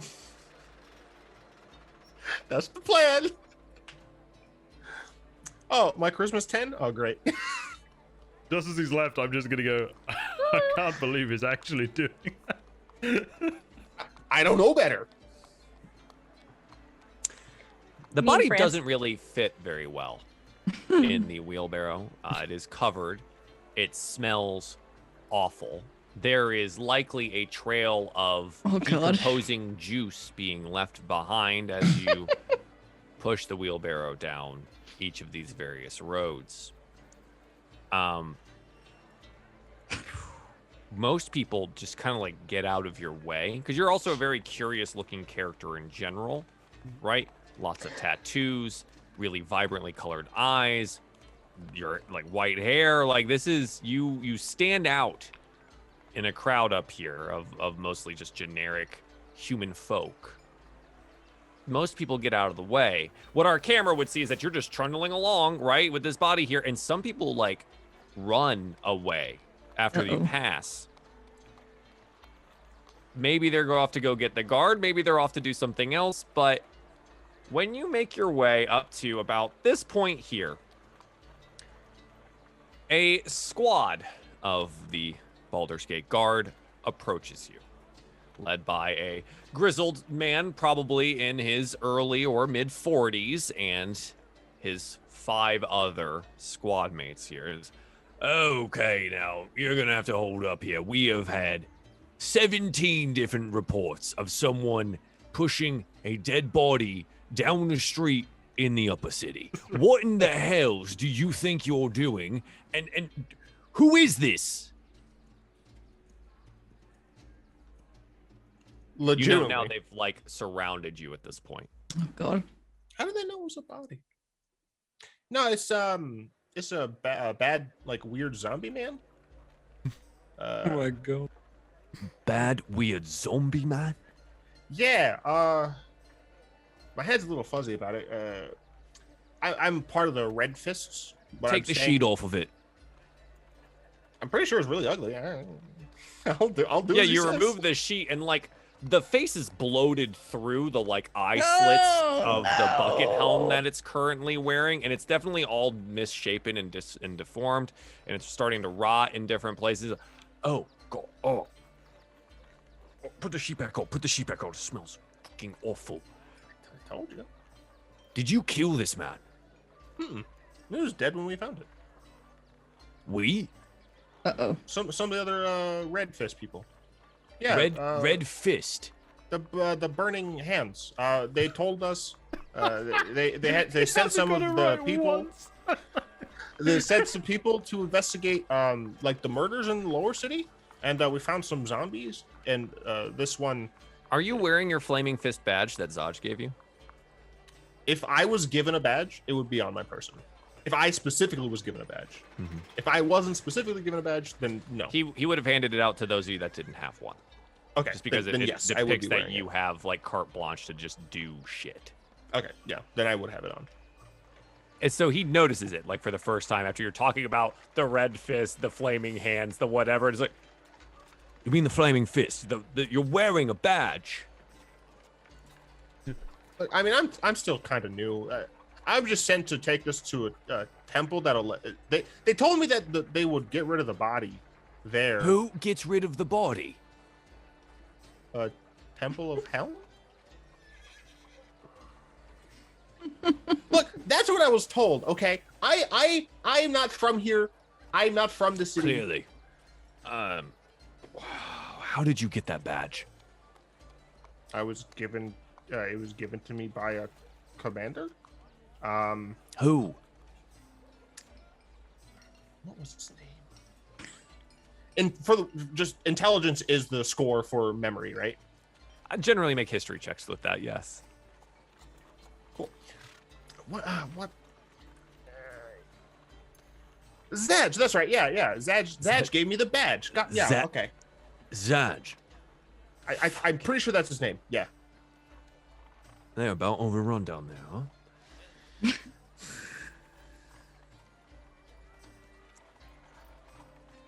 I'm going to have to take you in. This is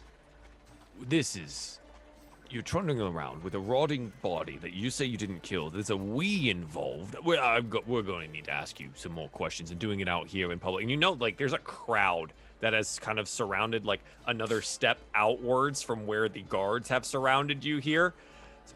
You know what? The Watchful Shield, we're going to get a circle of truth. And we're going to have you answer some questions. Okay. Are they going to get rid of the corpse? It smells really bad. It does smell awful. And you know what? We are going to find out what happens to that body after you come with me and you answer some questions under some strict guidance and guidelines. But we are going to the temple, right?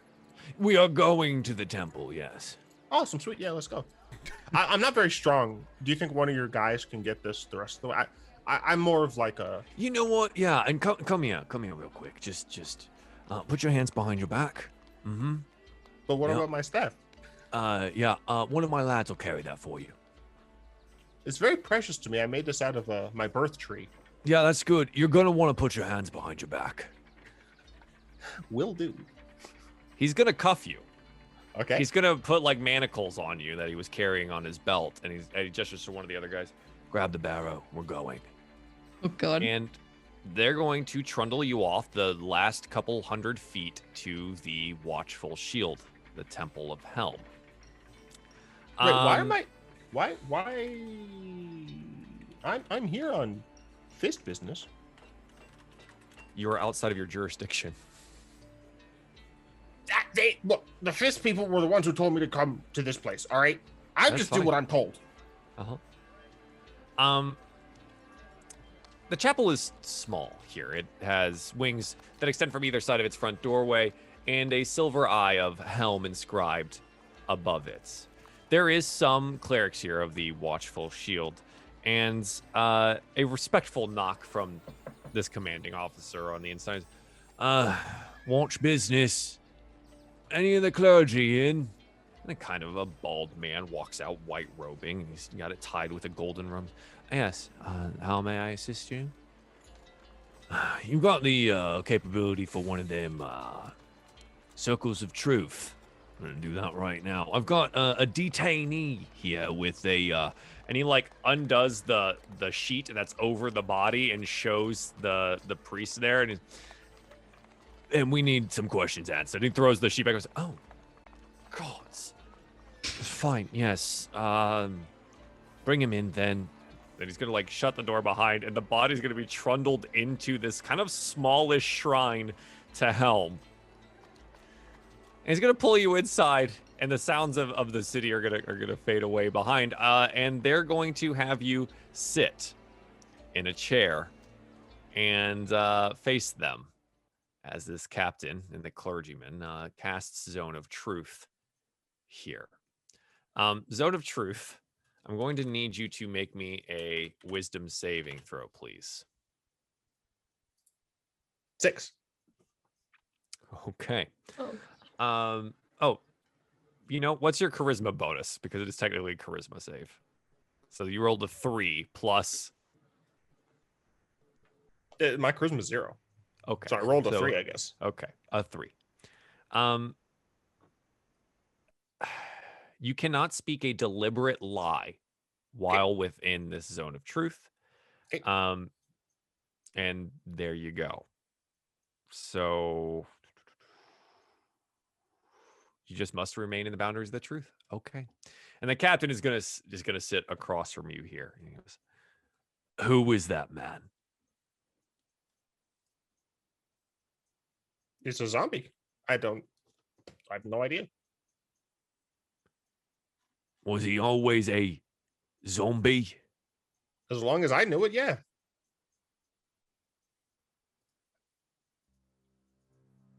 Okay. Wait, did I think he was actually alive when we were down there the first time? I don't know. Yeah, I believe he was alive, and then He we killed was him, I alive. and thought then You we guys brought him did back. kill him. Right. Yeah. But I thought so. Okay. Doesn't he have like weird, like the armor's like grafted on his skin or something like that, right? In some places. I'm just trying to remember properly. No, he's no, just he was wearing very particular Oh, style okay. of armor. Okay. Oh, you know what? I think I got it. I think I got it mixed up with the other D&D campaign. Oh. Welp. Just rewind. I'll say, I don't know, but he was in a place with a bunch of undead, so I wouldn't put it past it. Was he alive Hard, or I not don't when know. you met him? He has a helmet on. It's a hard. I don't know. Maybe, maybe not. He was in.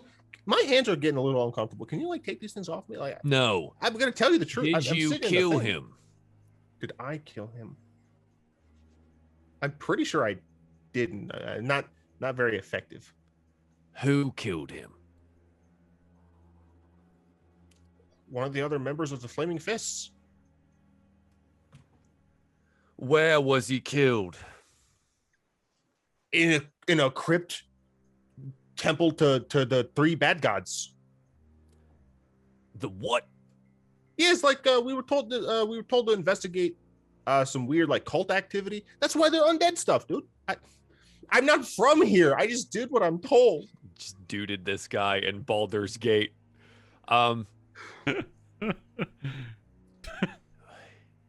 Upper city or lower city? That is lower city.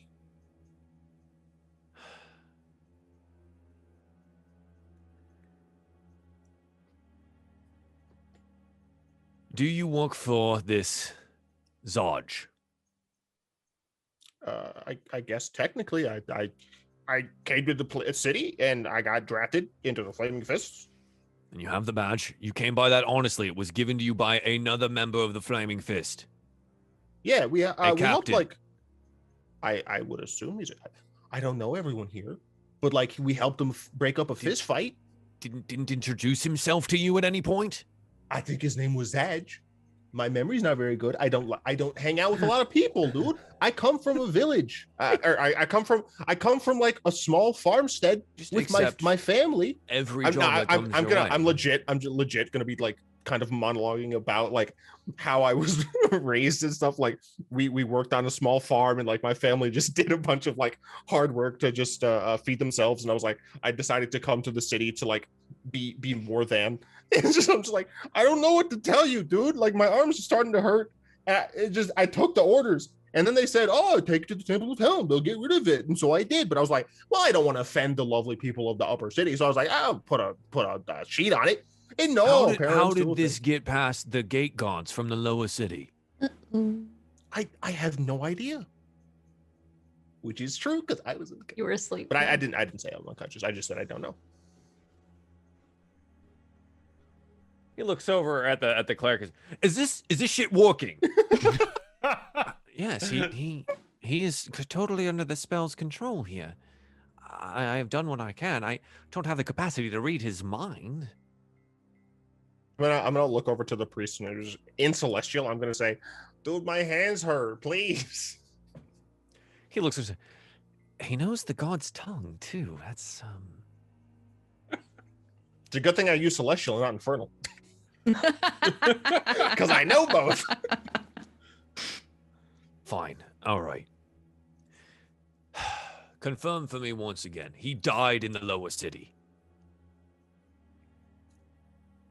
Yes.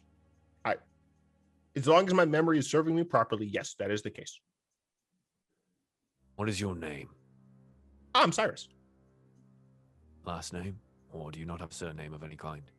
Yeah, Lumiere. Lumiere. From out of town. Yeah, it's family. Pressed into service during a refugee crisis. Yeah, essentially, I walked towards the gate and I was like, "Oh, hey, you look like a With dude." the others of the Flaming Fist, rid the city of a dangerous criminal.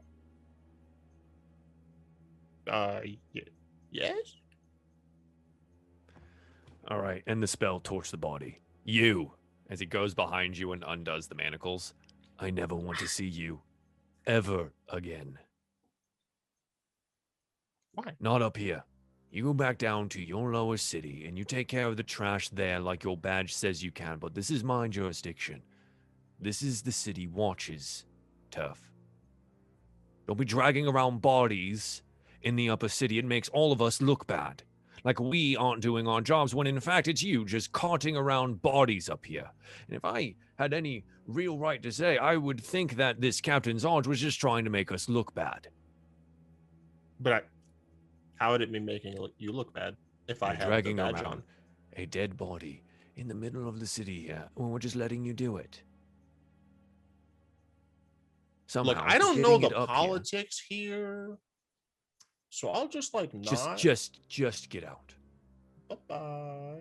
Just gonna take my badge off, put it in my pocket. I'm just gonna leave. So you leave the Temple of Helm, heading back out into what remains of. the Notably, day I do here. take my staff. I don't take the wheelbarrow. Leave the wheelbarrow Trashes my behind. house, steals my Okay. wheelbarrow. My god. Please allow. As you Unbelievable. leave, and just as the door is closing behind you, our camera remains for just a moment with the captain, his men, and the priest. He once again looks in the wheelbarrow, looks at the body. Yeah, torch it. And the cleric is just going to put his hands like this over it and just burning hands the wheelbarrow out in the courtyard of the Shrine of Helm. Nice. And I Mission think accomplished. that's the Burning end of our flashbacks. current session Wonderful. here, where everyone has gotten a little bit done here. We've got our stuff back. Level 3 is hit, and we will have to resolve what happens at the Bathhouse next time. Man, we're spending a lot of time not in hell. It's great. Let's keep it up. So, Good work, so there team. you go. Hopefully you all at home enjoyed this little foray into Baldur's Gate once again, and we'll have to see the extent of the changes that have been made that came about from this particular episode. And thank you to my players for being awesome as always. Thank you to you, And, Joel, for being Connor, awesome. take DM. it, Thank you take for it being away. Yeah. Thank you guys so much for watching. As always, pleasure. We'll see you in 2 weeks' time for some more not descending into Avernus. And I think all that's really left to do, obviously, once again, thank you to Joel for all the wonderful work and prep that he puts into DMing's fantastic campaign. And yeah, I think we'll hand it over to Craig for the traditional stupid bye. Bye. Bye. Please.